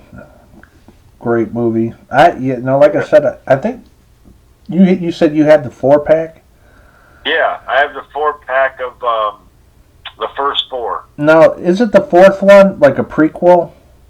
Yeah, the 4th one was it was a prequel that was set back in like The Western times. Yeah, like the 1800s, and they showed like how those graboids came to be. Yeah. Now I liked that one. I thought that was decent movie. Yeah. But I haven't seen it in a while, so. I liked them. I didn't like. They came out with 5. I think it was called Bloodlines or something. Right. And that it just like I don't know. It was horrible. They changed the look of the graboids. Like instead of like the graboids like shooting out the tentacles or whatever. Like they got like just like a big like when they open up their mouth, they just got these like several rows of just like a big like a just like teeth like all around like in a big circle. Yeah, I haven't seen it, so I don't know nothing about it. Yeah, it's not nothing special. Like then they did A Cold Day in Hell, which was like I thought it was gonna be cool because they thought they were gonna be hunting graboids in like the winter time, but then like the next thing you know, it's like all the snow is gone. Yeah. And like, what the fuck? I thought this was gonna be like they were gonna like. I would have loved to have seen that, like them trying to hunt graboids, like in the snow and shit. And didn't they just make a newer one with Jamie Kennedy? No, Jamie Kennedy was in the last 2. This other one, this next one, somebody I think they're having somebody replace Jamie Kennedy's role, like a sidekick role. Not replace his character, but like that role of him, like the 2 before that, where he was like a sidekick. They're putting somebody else in that like that sidekick role. Are you sure about that? Yeah, from what I'm hearing, that apparently they kill off Michael Gross in this movie. Let's see. I'm gonna look it up right now. This guy could have sworn he was on the cover. Yeah, Tremors: A Cold Day in Hell. That came out in 2018. Yeah, and they just came out with another one. Yeah. Let's see. Who is that guy? What's that guy's name that's been in all of the Tremors films? Michael Gross. Okay. Yeah, he was that actor that was in that. Wasn't he on a television series? Family Ties, yeah. Yeah, he was the father in Family Ties. Okay, yeah, you're right. There's a newest one that actually came out in 2020 called Tremors Shrieker Island. Yeah. And okay, yeah, it's not Jamie Kennedy, it's that one, it's John Heder. Why the fuck would he do this movie? John Heder, ain't he the fucker that did Napoleon Dynamite? Yeah, how did he go from that to this? Well, I don't know. How the fuck did Jamie Kennedy go from doing being more like a comedy person to doing the fucking Tremors movie? I don't know. He was also in the Scream films. Yeah. Yeah. You know what, dude? I really think they should have never killed Jamie Kennedy off, man. Agreed. Like, they should have had... you know what? Somebody... I forgot where I read this, but supposedly in the original storyline, like Jamie Kennedy didn't die in like Scream 2. Like they were supposed to like bring like you know that video like in Scream 3 when they showed the video of him like that he made like right before he got killed in Scream 2. He was supposed to like send them a video that apparently that he was in hiding or something, recovering. Right. And he sends them a video saying, "Hey, you know, kind of like the video he made, but this is going to be actually a video where, you know, he's still alive and shit." Right. Richard, you know something? Richard Brake, he's in Tremors, Shaker Island. Yeah. I didn't know that. I haven't seen Shrieker Island. Yeah, I'm checking out the trailer right now just to see, you know, what's what. Yeah. But, yeah, with all these kind of actors in here, it looks kind of interesting. I might have to check this one out. Yeah. Hell yeah, that's cool. Tremors. And we were just talking about Richard Brake earlier in the Rob Zombie movies. Yeah. Oh yeah, man. Cow. Wouldn't it be? How cool or weird would it be if Rob Zombie directed a Tremors movie? That would be trippy. That would be interesting. I think just to see, you know. Yeah. That would be pretty cool. Rob Zombie presents Tremors. Yeah, I'd like to see Rob Zombie direct a Ghost Rider movie. Hell yeah! And bring in Nicolas Cage and just have his own version of Ghost Rider. I think that would be, and give him the money that he needs to actually do what he needs to do. I think that would be cool as hell. You know what I think would be a really great movie, like a great horror movie, if they did a horror movie with all the fucking horror icons, all in one movie. Yeah, that would be cool. I always wanted to see that in a video game, where you bring all the horror icons and have them like fight it out in a video game. You know, like Chucky. I forgot where I seen it years ago, but I remember it was in like a comic book or something that somebody was like making, like somebody made a comic book that had all like the horror icons. I remember seeing like a picture on one of the comic books of like all like Jason, Freddy, you know, Pinhead, Michael Myers, like all of them like at a beach, and like Jason is like sitting on a lounge chair with an umbrella, and the umbrella is impaled through somebody. Jeez. And like they started doing like a comic series of like with all of them, but then it's like it never took off. I'm like, man, how badass would it be to see all of them in like one movie? Right. It would be cool. That would be badass. Like, even if it's just like a scene or something, like man, just see all of them like pop up. Like you get Leatherface, Freddy, Jason, Michael Myers, Chucky. You know, Chucky. Yeah, Chucky. Like you just see them all like pop up and like Jigsaw. Jigsaw, yeah. Yeah. And what's his name? Leprechaun. Leprechaun. That would be cool, dude. Dude, how about Leprechaun versus Chucky? How cool would that be? Yeah, I was about to say that, dude. That would be a pretty funny matchup. If you matched up Chucky against against Leprechaun. Yeah. I mean, hell, they're both about the same size, and they both like to crack out those, you know, one-liners and shit. Hell yeah. I would definitely like to see that, like Chucky versus Leprechaun. Now you're talking. I like the original Leprechaun movies. I liked the Leprechaun, the original. I thought was good. As they went on, they got more goofy, but there were some cool scenes. Like I think one of them, like in the hood or something, where he rips a cop's leg off, and the cop's like, "Give me that back," and he falls over and dies. And Yeah. one cop is like, what is it? The Leprechaun guy. He walks up to the cop. Two cops, and oh, what do we got here? We got a leprechaun. A little early for Halloween, isn't it?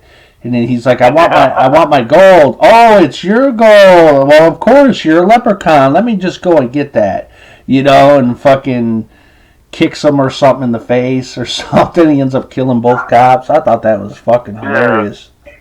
And what wasn't it the same one where he's getting like stoned with a guy? Yeah, he's getting stoned with I think a gang member or something, getting all fucked up. That shit is kind of funny.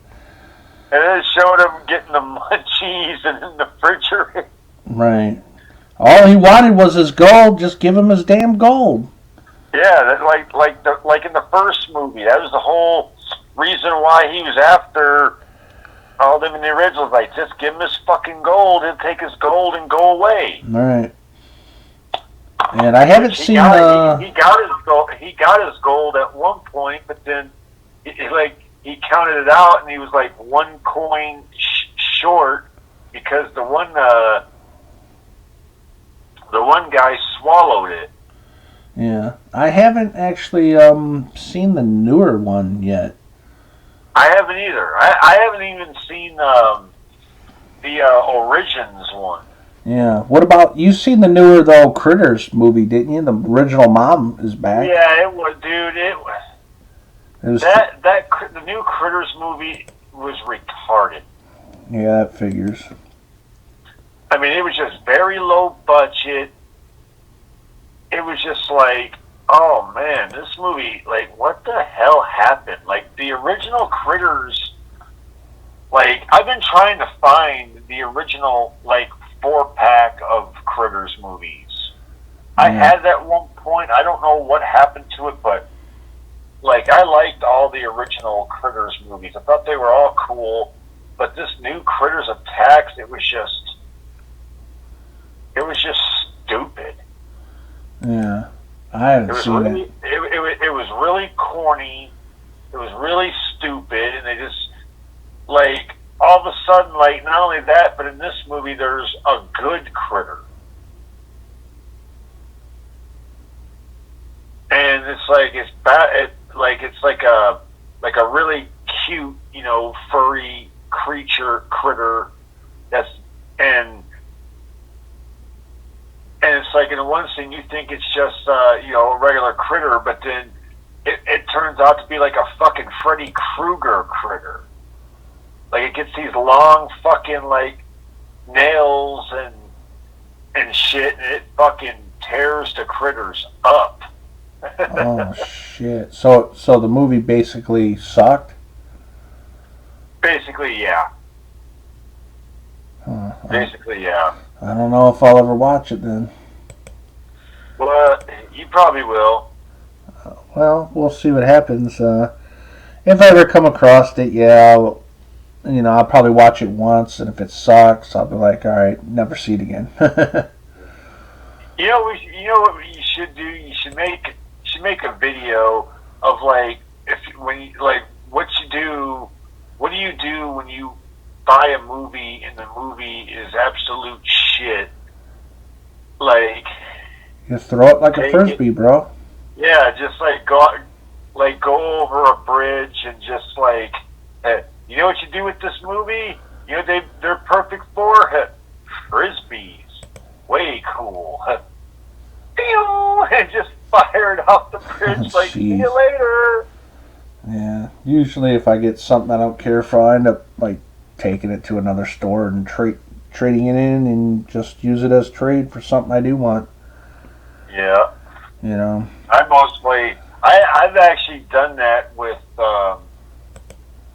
think 2 movies that I watched. I watched this movie called I think we've talked about it before. that movie Rubber was the stupidest fucking movie I've ever seen in my life. And Yeah, you threw the fucking thing. yeah, I frisbeed it out in the damn woods. I was like, I don't ever want to see this. I don't want anybody to ever see this movie because it was just like, wow. It was by far probably one of the stupidest fucking movies I've ever seen in my life. Yeah. It was just, I mean, people could say, oh, they made it that. It's like, they made a movie that made absolutely no fucking sense. Right. Like, I can understand you want to make something kind of different, but Yeah, not trash. That's what that movie was. It was absolute trash. Yeah, that figures. But you know what though? The good thing about it is one of those deals. I picked that movie up for like $1 at like a flea market, and I just picked up thinking, okay, I've never seen this. You know, for $1, it'd be worth checking out. Yeah. I don't even think I watched like the whole damn movie. I watched up to one point where you think the tire got, the fucking tire got blown away, and then you see a tricycle roll out and a guy yelling. I was like, hey, it's been fucking like it's a tricycle now. I'm like, oh my god! It's like I turned the movie off, grabbed it out of the DVD player, walked outside, and just went goodbye. Like off in the woods it went. Oh, jeez. Yeah, I don't know. Some movies are odd, especially low budget films. It'd be funny if I walk out there in the woods one day and find it still laying back there. I was like, damn, you still here? Well, let me frisbee you even farther in the woods.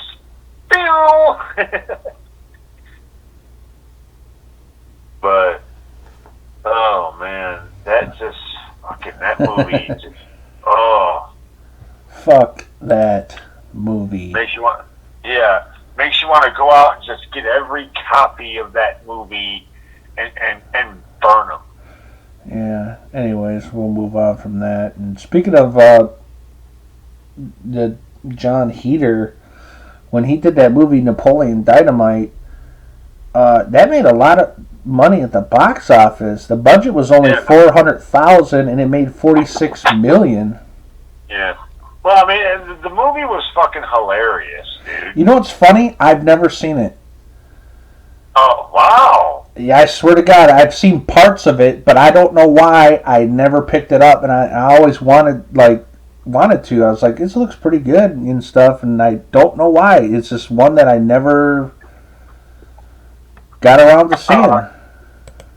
So you never got around to voting for Pedro? Hell no. Hell no. I wonder if it got a Blu-ray release. I know it got a DVD release. Vote for Pedro. Vote for Pedro. It got a VHS and a DVD release. Yeah, because I think it came out when it was still when the VHSs were still the thing. Yeah, they're still in the thing. And yeah, there is a Blu-ray which came out in 2004. It's right on. 2014. I might have to pick up the Blu-ray because I haven't seen it. This and I'm into comedy films, and I don't know why I just never got around to it. Yeah, that's crazy. Because usually that's not like me. Usually I see pretty much every movie. Yeah. Anyway, can you imagine me and you one day? We're gonna be like we've seen every movie that there is. There's not one movie that we haven't seen. Yeah. I think that's impossible. They make so many movies, low budget movies and whatnot. Oh, I know. I mean, I'm sure there's a lot of low budget. I'll see like all these like movies sometimes out there, and it'd be like low budget. Like, man, I never even heard of this. I never heard of this. What the hell is this? Yeah. But you take a 50-50 shot with those low budget movies. Though. Yeah, There's some that's why you always got to check out the trailers on YouTube just to see, if it looks all right or not. Well, I mean, sometimes when like I'm out and about and I'm at pawn shops or flea markets or yard sales, when you see a movie, you can't just like get out your phone and see a trailer of it. You just got to be like, I'll look at it, read the storyline on the back, and look at the cast and this and that. If it looks interesting and the cast seems interesting, this and that, I'll be like, all right, for $1, $2, it'd be worth checking out. And I want to say most of the time, I always have a good sense at picking out, movies that I know for a fact I would like. Yeah, because you're big time into horror films. Oh yeah. Except one time there was another movie I frisbeed out in the woods before, but it was a long time ago. And it was another one of those movies, oh my God, it was just like, it was fucking retarded. It was a movie called The Graves. It was done by that After Dark Horror Fest. It was about these two sisters that were trying to they're on like a road trip or whatever, and they stop at this one place, and like just all this weird shit, like they get overcome at points with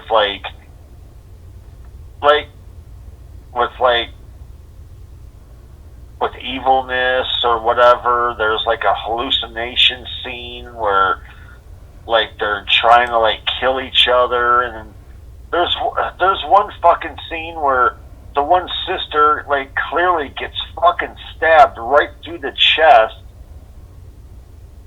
And in a lot of other movies I've seen that, kill a lot of other people. Yeah. But and like later on, it's like that she's like treating it like it's just a fucking flesh wound.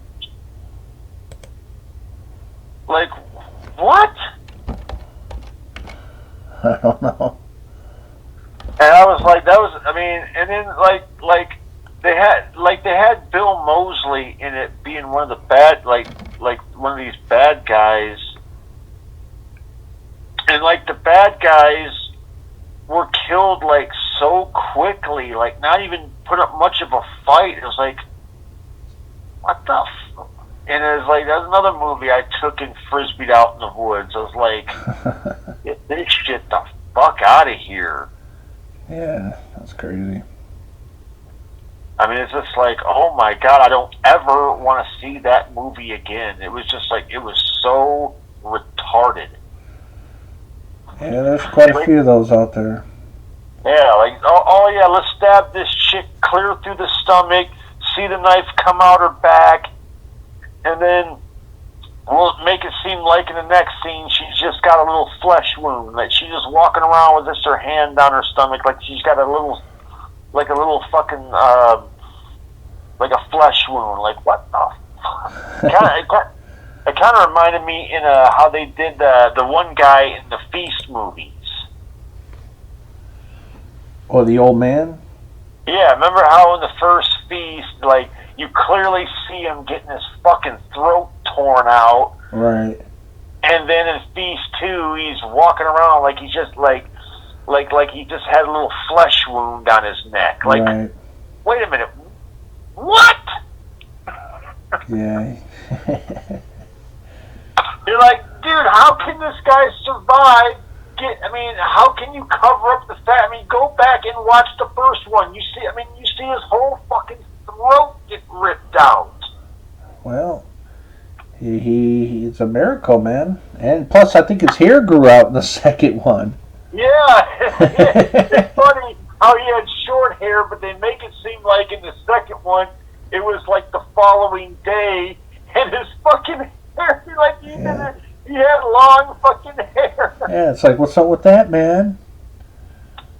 You know, the second and third films were, I don't know, all right. That first one, though, like I said before in the past, fantastic movie. Yeah, but two and three just became way fucking corny. Yeah, too damn cheesy. There's got to be a balance. Yeah. And it's funny how at the end of the third one, how like everybody fucking died in the Feast movie. Like yeah. all that was left at the end of the third one was the fucking bartender. Yeah, but didn't he get killed too?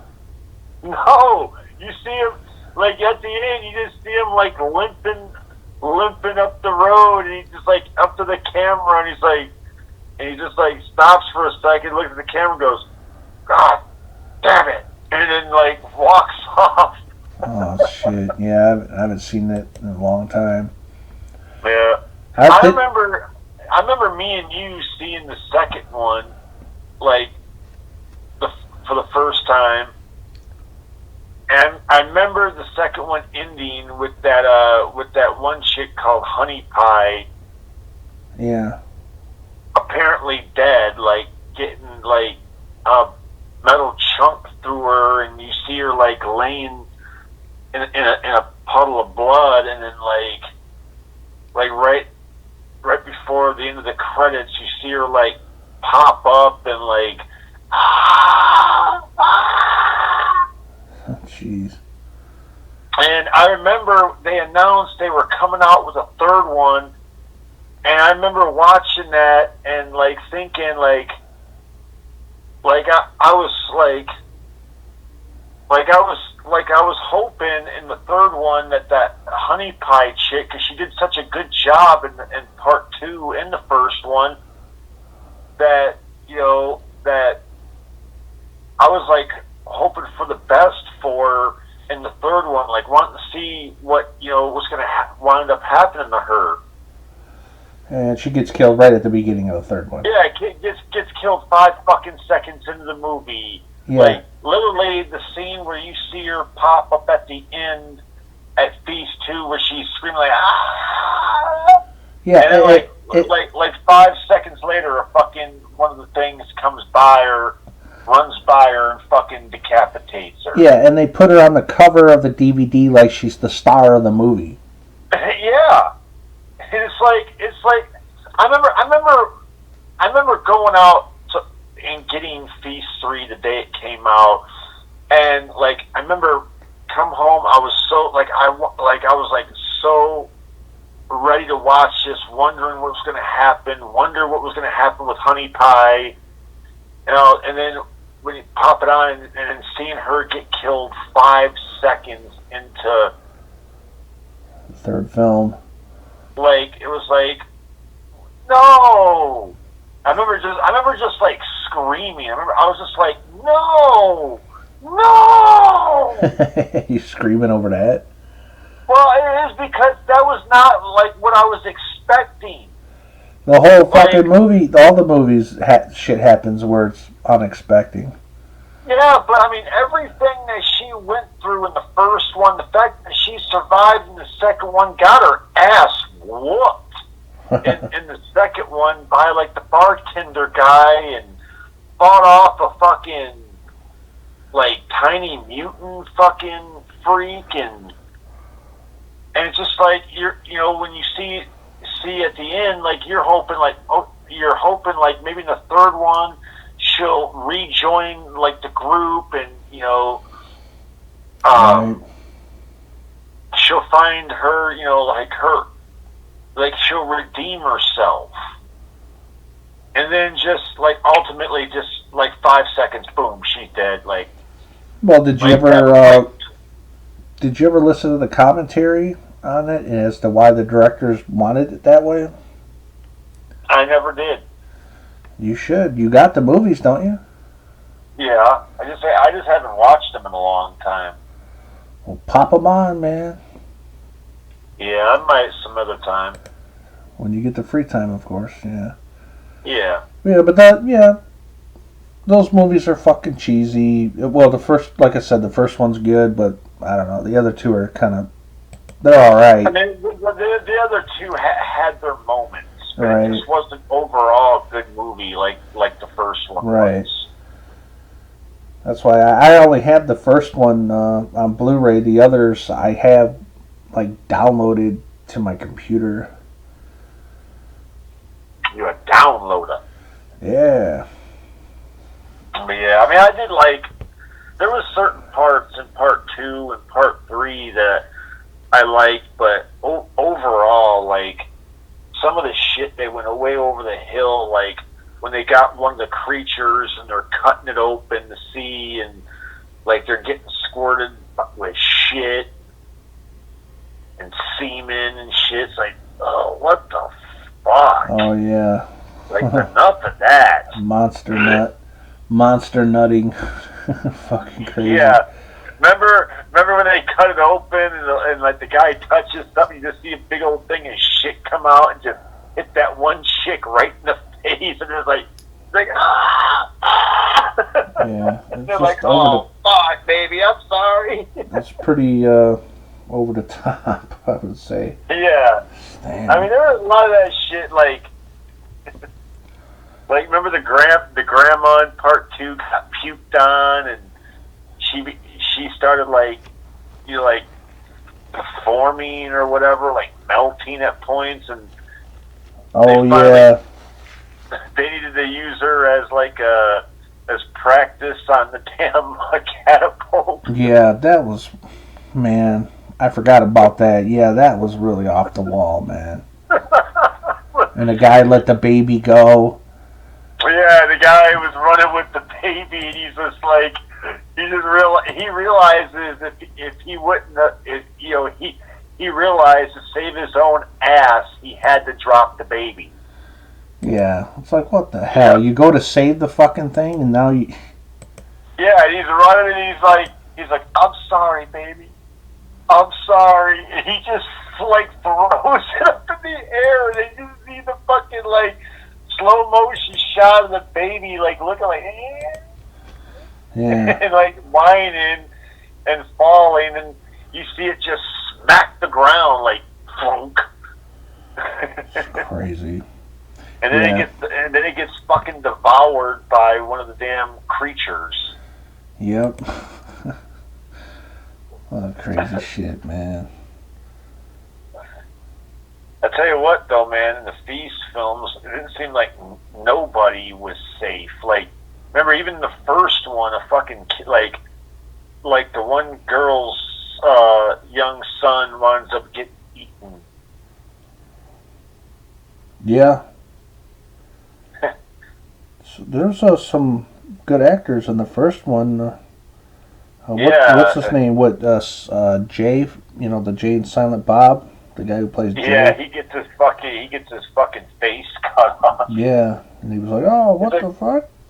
Yeah, I like how he sticks his head up. He's like, "Is it gone?" And you see it run by, and next thing you know, he ain't got no fucking face. He's like, "Oh, what the fuck?" Yeah, a little fucking bastard could do that. Yeah, dude. What was after he got killed? I remember they were going to move his body, and like he started like moving. He's like, "Hey, he's still alive." He's like, "No, he's not." He's like, "It's just a death rattle." It's like he's dead. His body just ain't done moving yet. Damn. I was like, "Damn." And that one guy. Speaking of that guy played an asshole. Yeah, he did. The boss man guy. Like Yeah. he was a fucking dick. Yes, true. Yeah. I forgot his name, but I've seen him in other movies before. He's always played like he's always played like an asshole in a lot of his movies. Yeah. And the beer guy.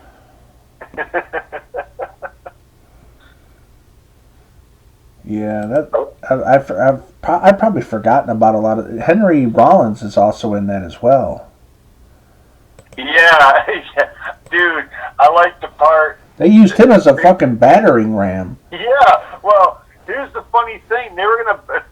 The bartender guy came out with an armful of shotguns at one point, and he's passing them off to all the fucking the leftover patrons or whatever. And he goes to Henry Rollins. Henry Rollins is like, no. He's like, come on, son. It's no time to get liberal. And Henry Rollins picks up a big ass machete and goes, "This won't run out of ammo." Hell yeah, dude. But hey, look at what happened though. That thing didn't help him from getting snatched up and using him as a damn battering ram and splattering his head like it's a watermelon. Yeah, they should have had Danny Trejo in that film and did that part with the machete. Yeah. Or this one. Machete! Yeah, Danny Trejo would have been good in that film. Yeah. If they put him in there. Hey, Machete don't do horror. Yeah. That's some good stuff. Speaking of Machete, what did you think of the Machete films, 1 and 2? They're good. I mean, I really enjoyed I like the first one. Huh? I really enjoyed the first one. I like how Robert Rodriguez made the trailer for the first one long before he actually filmed the movie, and he put all the shots from the trailer into the movie. Yeah, except that he did change one thing. The guy that, and if you go back and you look at the original trailer, way before, the guy that was like the sniper guy was a totally different person. Oh, okay, I'll have to check that out. It wasn't even really the original guy from that snipered him in Machete. Oh, okay. Yeah. But fucking Robert De Niro played in it. Yeah. He had a good, you know, it's Steven another, Seagal. Another movie you had a fucking great cast in. Like you had Danny Trejo, Michelle Rodriguez, Jessica Alba, Steven Seagal, Robert De Niro. That's a hell of a cast, ain't it? Hell, even they had Cheech and fucking Lindsay Lohan. Yep. And that one, even that one guy that was like Lindsay Lohan's dad, the guy that was like originally like hired Machete and all them. I forgot his name, but I know who you're talking about. Yeah. He's a known actor, yeah. But yeah, that was good, and then Machete Kills, that Gibson. movie was just Billy. Yeah, it was a little over the top, but they had Mel Gibson in it and Charlie Sheen. Yeah, and the bad thing was they had fucking Michelle Rodriguez lose her other fucking eye in damn Machete Kills. Yeah. And Machete, she gets her one eye shot out, and then in damn Machete Kills, she gets her other eye shot out. Yeah, and at the end, I think they go off into outer space. Yeah, and they show it. What gets me is they show a trailer of the next movie of them in outer space, and like you see Michelle Rodriguez flying, and she's got like one of her eye, like I don't know if they put a different eye in, but she like in the trailer she had her eye, she still had her one eye. Yeah, I'm not sure what to make of that. Yeah. There was one scene in that trailer that bothered me, though, because it looked like Michelle Rodriguez was about to get killed off because the guy had her, like, and she's, like, on her knees and out of it, and you see him, like, swinging a sword at her. Machete's, like, running, like, no! Yeah. Like, I was like, well, damn, and they never filmed that. Yeah, I don't know. Like, that's what bothers me. When I seen that trailer, I was like, come on, make this movie already. It's like, oh, we're not making the movie. That was just a fucking spoof trailer. Yeah. Like fuck you. Yeah, hopefully if they do do another machete film, it won't be as goofy. They'll tone it back down to like the first one.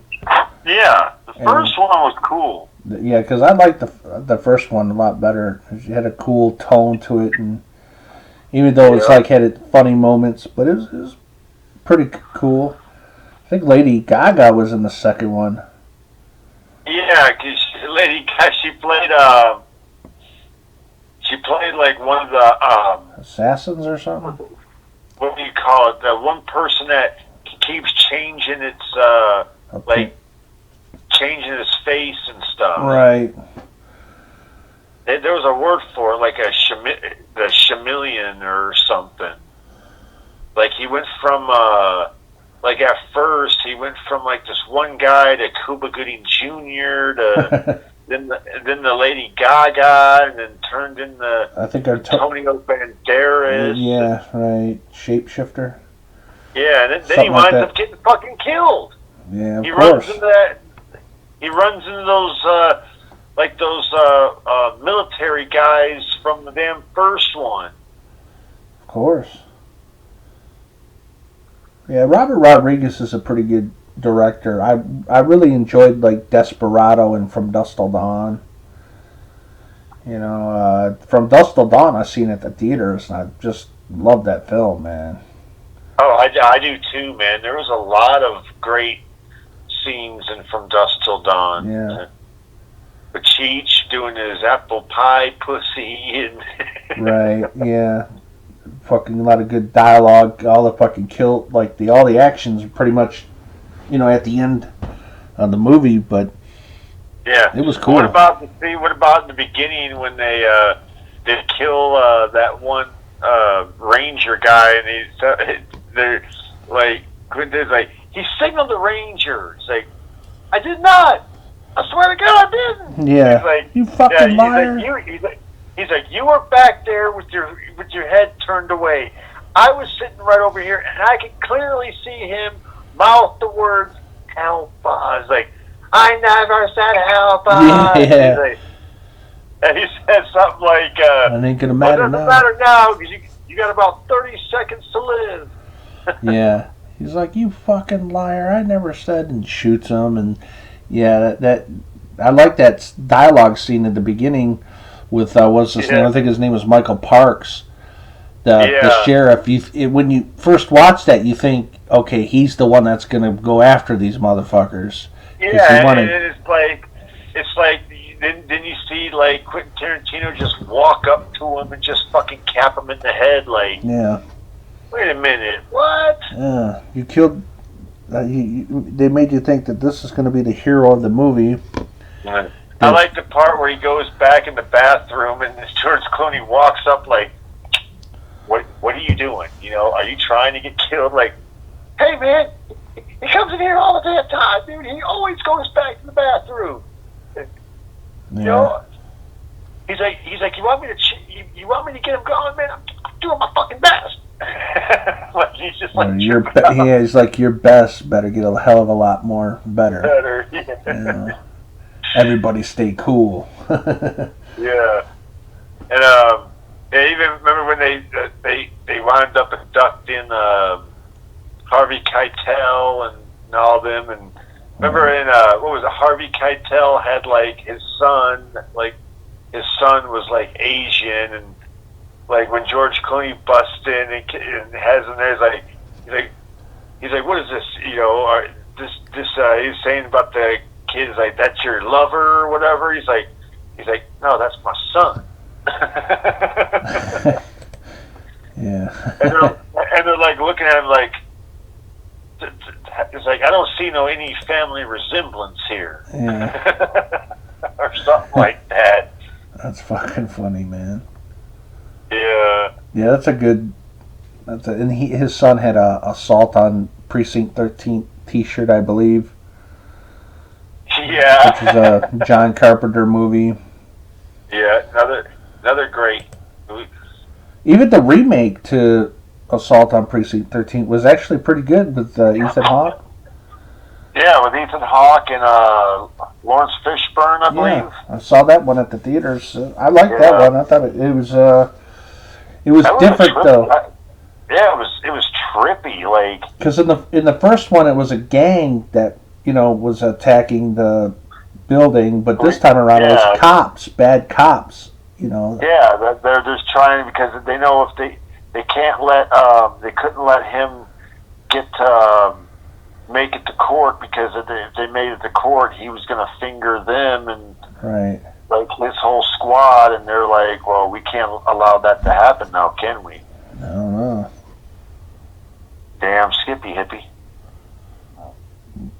John Leguizamo was also in that film. Yeah, John Leguizamo was funny as hell in this all. He's like, your eyes are red. He's like, what you been do? He's like, oh, I see your eyes are glazed. What you been eating donuts? Yeah, I like John Leguizamo. He's done some really good films. Yeah, I thought it was cool too. Brian, it had Brian Dennehy in it. Yeah, good actor. He was in First Blood. Yeah, it sucked that he was a good guy in the majority of the movie. You think like he's a good guy, and then at the end of the movie he turns out to be a fucking mole. Like he set up, like he was the one that discovered that was setting it up so the guys can get in and try to get to him and stuff. Right. Oh yeah, that's a cool movie. Oh, it's about. I see. It's about you and me now, huh? Yeah. That's a. Dude, I tell you one scene that shocked me in Assault on Precinct 13 was the death of Maria Bello. Oh yeah, I was going to bring that up.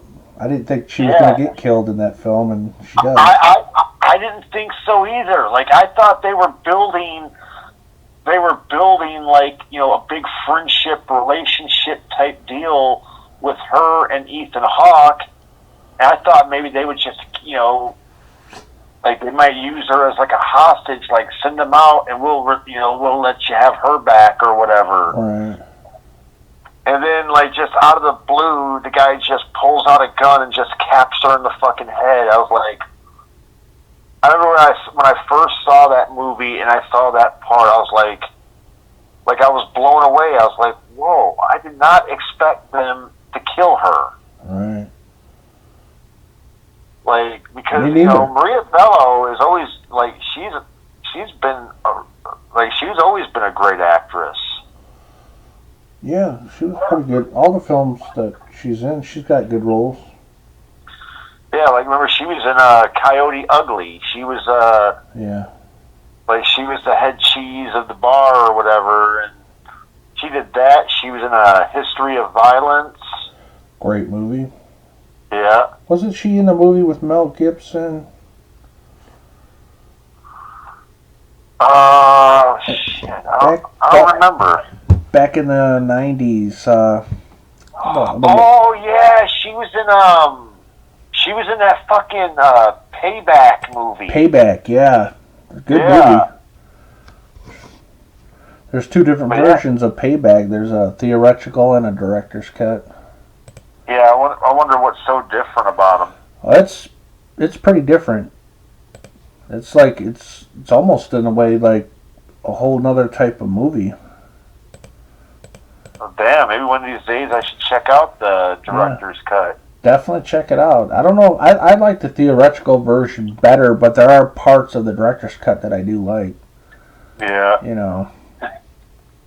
Remember when he's holding the one guy and he's telling the guy on the phone, he's like, are you going to give me my money? He's like, no. And he just shoots the one guy. He's like, remember he was holding the one guy hostage and he shot the guy's luggage and they were thinking that he wanted like $200,000 or something. He's like, no, it's $70,000. That was my cut from the money that we were supposed to get. He's like, $70,000? He's like, my luggage costs more than that. Yeah. Yeah, I always like that film. Lucy Liu's in it.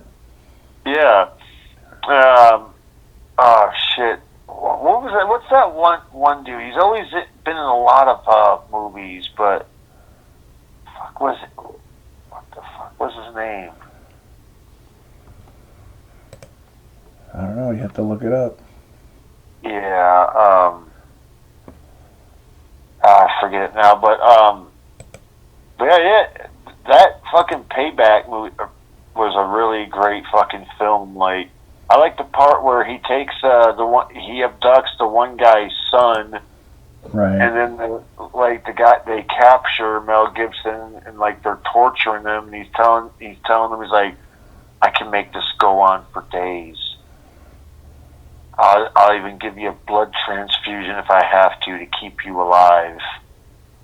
You know, trying to say like they'll take weeks or whatever to kill him. Like they said that they'll beat him, let him heal up, and beat him again.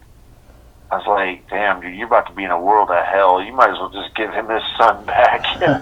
Yeah.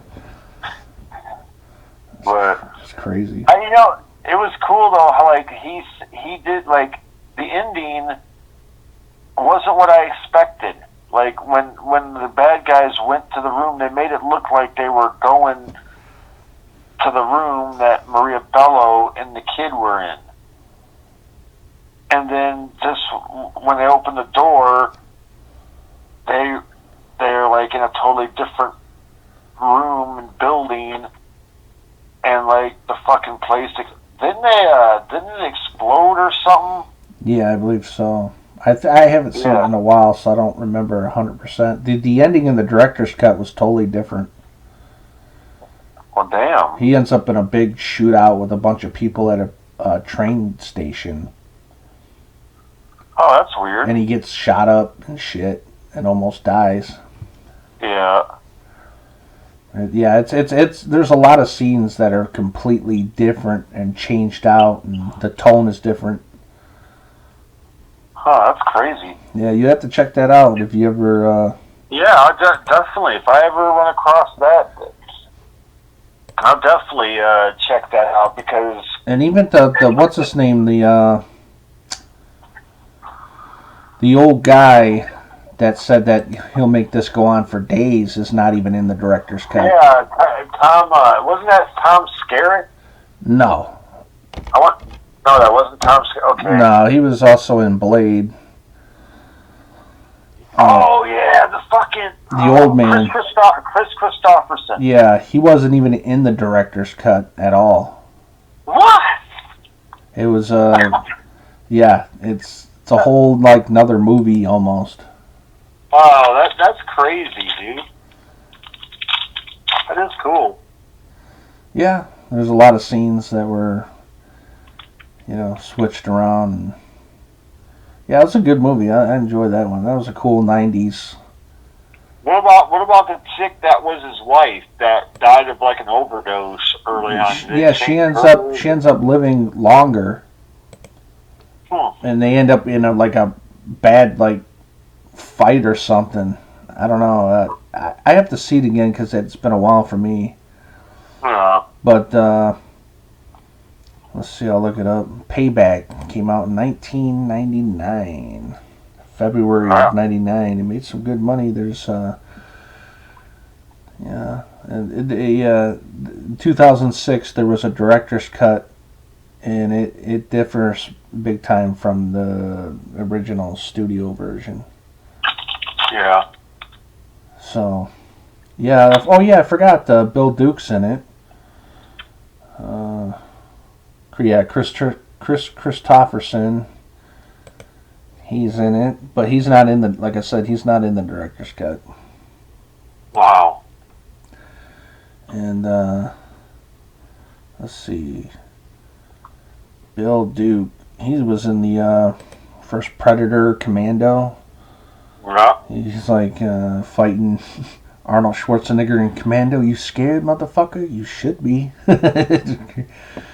These Green Berets are gonna eat your ass. Yeah, he said the Green Berets about to kick your ass. Like, I eat Green Berets for breakfast, and right now I'm very hungry. Ray Don Sean, she's like, all this macho bullshit. They got way too much testosterone. Something like that, right? Yeah. No, he said like they eat too much red meat. Oh yeah. Whatever happened to Ray Don Chon? Haven't seen or heard much of her lately.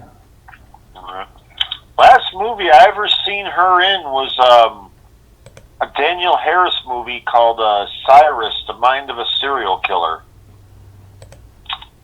Oh, okay.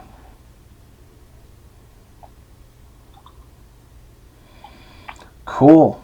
Good stuff. That'd be a movie, Ken, you need to check out. That movie would trip you out. Yeah. I mean, there's a lot of movies I'm far behind on, so I'll get there eventually in due time, I guess. Yeah, buddy. It's all good, as they say. No. It's all good. But I think, you know what? We've been at this podcast for, almost 2.5 hours. Yeah. And I think it's time that we wrap this mother up. Sounds good to me, boss. This sounds like this is the longest podcast we've done, except for the first one. The first one we did came in at like 2 hours, I think, and 20 minutes. Something like that. Yeah. Yeah, 2 hours and 20 minutes. We're already at, about 2 hours and 25 minutes, something like that. So yeah. Well, like I said, man, we get talking about movies like. Oh yeah. Hell, I can ramble on and on and on and on and on about movies, man. Yeah, that's our thing. Hey, I'm like the one dude from The Devil's Rejects, the movie critic guy. Right. I would look at it, if any role in the movie fitted me best, it would have been that guy. Because I'd have been like saying like, I made a list of all this guy's characters and a secondary list, a clean Groucho. Yeah, that's pretty cool. But yeah, I guess we'll go ahead and wrap it up. This was pretty fun. We jumped into all movies tonight. We didn't get into wrestling or video games. Yeah, well, that shit happens, right? Like I said, movies are more. We like wrestling, video games, but our main thing has always been movies. Right. For as long as we can remember. Yep. Movies. For guys who like movies. They used to have that as the old commercial on TNT when they get ready to play a movie. They call it movies for guys who like movies. I like the old school commercials. Mm-hmm. From back in the 90s and some 80s and whatnot. Some good stuff. Yeah. We always watch them. Remember watching commercials, watching when we were kids. Right. Anyways, let's go ahead and wrap this one up. Yeah. Yep, this is the last podcast, guys, for you of 2020. We went kind of big with this one, long. It's going to take me a while to upload this. Hopefully 2021 will be fucking better. Yeah, let's hope for some awesomeness in 2021. Let's hope for 2021 this world just gets back to fucking normal. Yeah, hopefully. I'm hoping also to get you to come out in the summertime, come visit, so we could do some really cool, game nights and shit. Yeah. We'll do that. Get you, me, and my other buddy.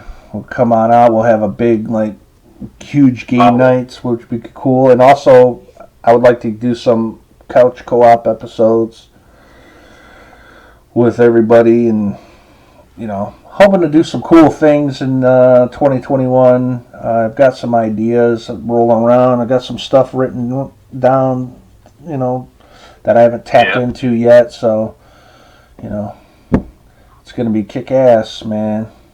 And you know 2021, watch out, motherfuckers. Yeah, here we come. We're coming in this bitch.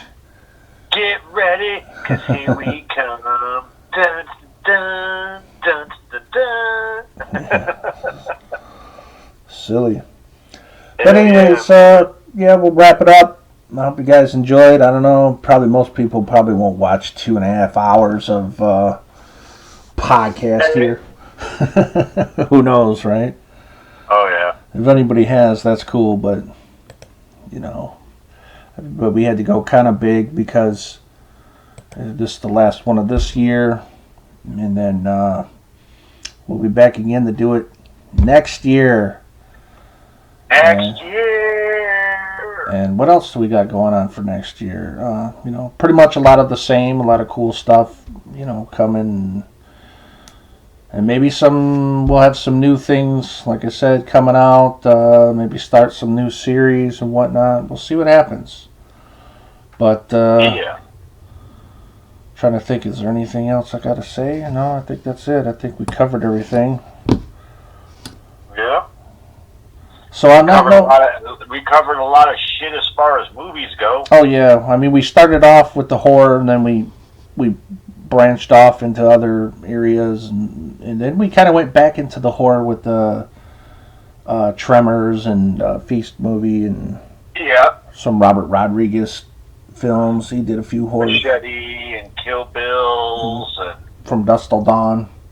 From Dusk Till Dawn. Great movie, by the way. Yeah, not only that, I wanted to say Desperado was a really cool movie. Oh, dude, yeah, Desperado. Fuck yeah. That's a fantastic 90s film. Badass. I like the second one, was it Once Upon a Time in Mexico? Yeah. I like that one too, but Desperado was just like badass, I love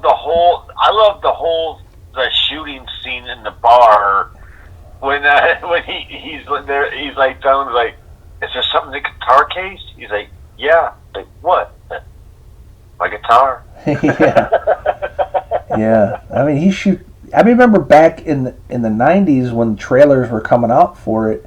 I was thinking, wow, looks really cool. All these cool shoot scenes, and that's what really put Robert Rodriguez on the map. And hey, that's another good movie. You had a fucking great cast in. You had Antonio Banderas. You had fucking Cheech Marin. You had Danny Trejo. You had Steve Buscemi. You had fucking Selma Hayek. Oh yeah. Even the one guy that played the main bad guy. I've seen him in other movies before too. And right, he was in one of the Fast and the Furious movies as the main bad guy, I think. Yeah, he was the main bad guy. He was the main bad guy in Fast 5. Yeah, that's right. So he's been playing a bad guy for a long time. Yeah.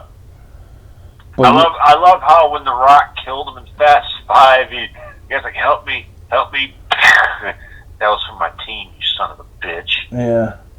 The Rock joined up with with what's his name, Vin Diesel and their crew, which is pretty cool.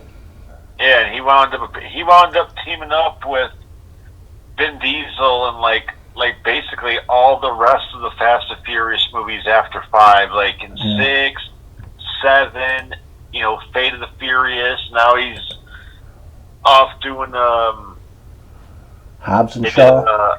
Hobbs and Shaw. Right, this spin-off film, which is cool. Yeah. And you know what? The bad thing about in Hobbs and Shaw, they don't even mention like anything about the fucking Fast and the Furious movies. Yeah, I don't know. Like basically they just play that, like they, in Fate of the Furious, they ended it with Rock and Jason Statham like kind of being like buddies. Right. And then in Hobbs and Shaw, they're like back to like totally fucking hating each other. Like they don't even want to be around each other.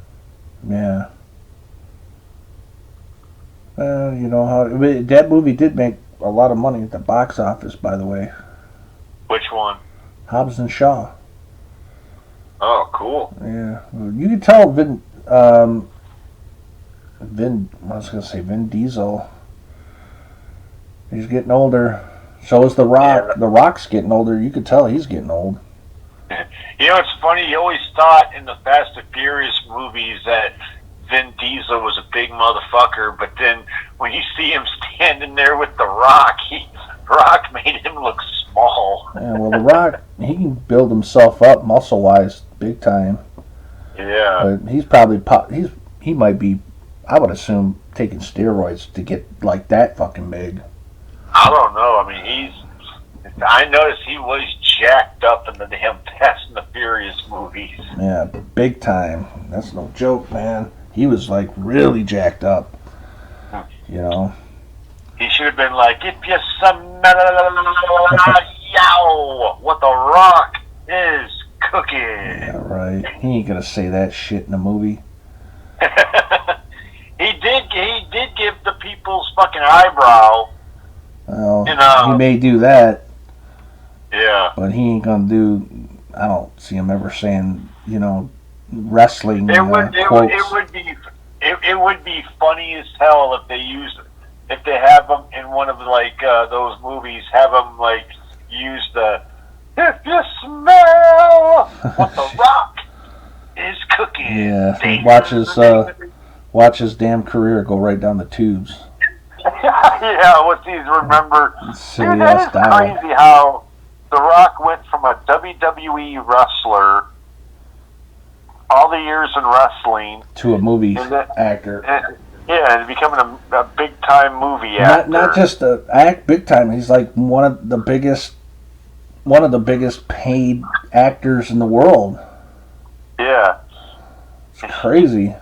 You know what he wound up being? I think he wound up being like the new version of Hulk Hogan. He's, I mean, he's look, bigger that's than what- Hulk Hogan as far as movies Yeah. go. Yeah, but I'm talking about, look, that's what Hulk Hogan did. He wrestled for years, became, world champion time and time again, and then knowing it was time to hang up the boots, Right. it was like, well, hell, I got to do something. Hell, let's get into the movie business, brother. Yeah, he sure did with the Scorpion King. You know. Yeah. Oh, actually, before that, he was what was it? The Scorpion King, the Mummy movie, the Mummy 2. Yeah, but he didn't even play a big part in there. Yeah. But then in the Scorpion King, he wound up playing a big role. Yeah, And starring role. he started doing like he did Walking Tall and The Rundown and Doom. Dude. And you notice after Doom, he stopped doing like action movies for years and did like Disney and like, you know what I mean? Yeah, like he did like the what was that fucking movie, The Tooth Fairy, Right. or There's a lot of Disney type movies and Yeah. until years later, then he got back into action films. yeah, with by appearing in Fast Five. Yeah, well, he did another one with Billy Bob Thornton. I forgot the name of it. Huh. I don't But- think I ever remember seeing them in a movie together. Yeah, they were in an action movie together. Oh yeah, wait a minute. I know what you're talking about. Fuck. What was the name of that? Oh. Billy Bob ends up being the main bad guy. Yeah. I'll look it up. No worries, I'll look it up. Oh, man, I can't believe I can't remember the Yeah, name of it. it's one of those movies I don't think made a lot of money at the box office. No. Faster. Faster. Yeah, I think you're It was, right. it was called Faster. Yeah, I think you're right. It had you know what? I've seen it. I mean, it was okay. I mean, it had a pretty good cast in that as well. Like, you had Rock, Billy Bob Thornton. You had Maggie Grace played a part in it. The guy from Oz played a part of it. The guy that used to Adebisi, Right. he played in it. Another, like a good all-star cast played in it. Yeah, it is called Faster. It came out in 2010, Yeah. which I've only seen it once. I thought it was a decent movie. I did too. I mean, I thought that it was a little different. Yeah, that was good. I'm gonna look up. Let's see real quick. I'm gonna look up The Rock's filmography. Let's see here, because he's been on. Yeah, he was Hobbs and Shaw, the Jumanji movies. Those all made a lot of money. Skyscraper. Yeah. With Nev Campbell. Yeah. Him and Nev Campbell and Skyscraper were a damn married couple. It's funny how she pops up once in a while in a movie. It's like, where you been, girl? I haven't seen you in a while. You know? Yeah, and the bad thing about it, you can tell that Nev Campbell's getting older. Like, yeah. I mean, she doesn't look. I mean, there's sometimes I've noticed in some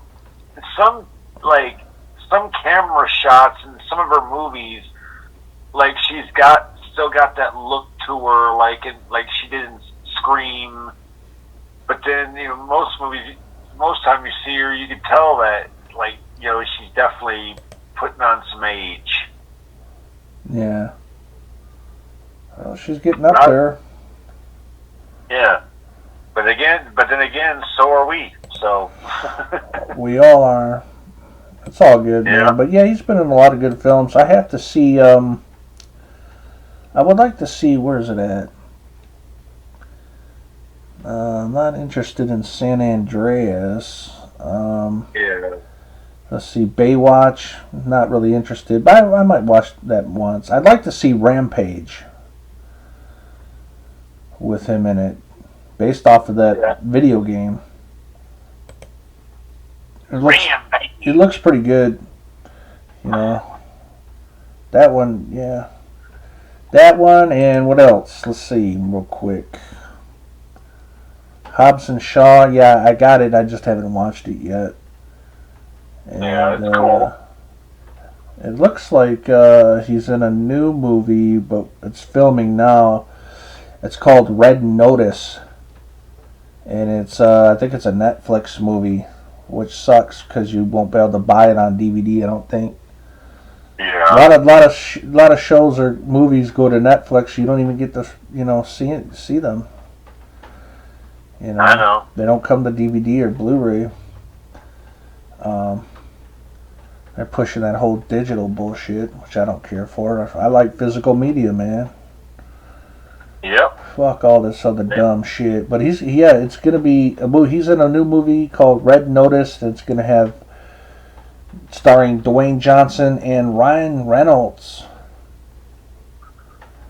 It's funny because Ryan Reynolds was in Hobbs and Shaw. Was he? Who did he play? He played like some guy that would just always like pop in on The Rock and like sit there and be like, "Hey, buddy," like he played like a goofball type. What the fuck? He's like one of those like I forget how they say it. He's like a special agent that just keeps his thing is just to keep tabs on The Rock. Yeah, and not only that, he's uncredited for this movie. We were talking about that earlier, how actors are not credited. But he's not credited for Hobbs and Shaw? Yeah, it says in Hobbs and Shaw he plays somebody called Victor, and it says uncredited. That's fucking stupid. Huh. Now his name in fucking Hobbs and Shaw was Locke. Yeah, it says Victor Locke. Yeah. So that's interesting. Now I'm a little bit more interested in checking that out because Ryan Reynolds is pretty funny. Yeah, dude. When you watch it, dude, when you see Ryan Reynolds' parts, like you're gonna be like, dude, what the fuck drugs is this guy on? Oh yeah, that's got me actually a little more interested in seeing that. I also need to watch Deadpool 2 as well. Yeah. So. Oh, dude, Deadpool! You gotta watch Deadpool 2, bro. Yeah. I know I've seen parts of it on YouTube, like some of the fight scenes and the trailers and whatnot. Yeah. So I also want to see the the PG version, the PG-13 version of it, Once Upon a Time in Deadpool. Yeah. You know, I heard it's like a little different, you know, and whatnot. So I'm kind of a little bit interested in that. But anyways, this podcast's gone on way too long for me. Yeah, I know. I mean, the way we're going, we're gonna keep fucking just blah blah blah blah blah blah blah blah. We're gonna like another 5 hours. Yeah, and this motherfucker's gonna take me a while to upload. You know, I kind of hate, you know, uploading long videos because it, you know, sometimes it will take a few hours, depending on how long it is, of course. But oh well, shit happens, right? We gotta end 2020 with the bang, man. Yeah. Hell yeah.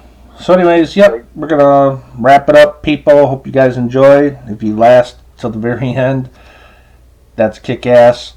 If not, I can totally understand. You know.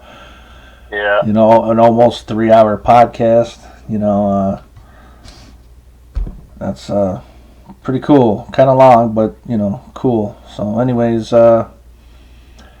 we out of this bitch. Later. All right, guys, and y'all have a kick-ass night, and we'll see you next time.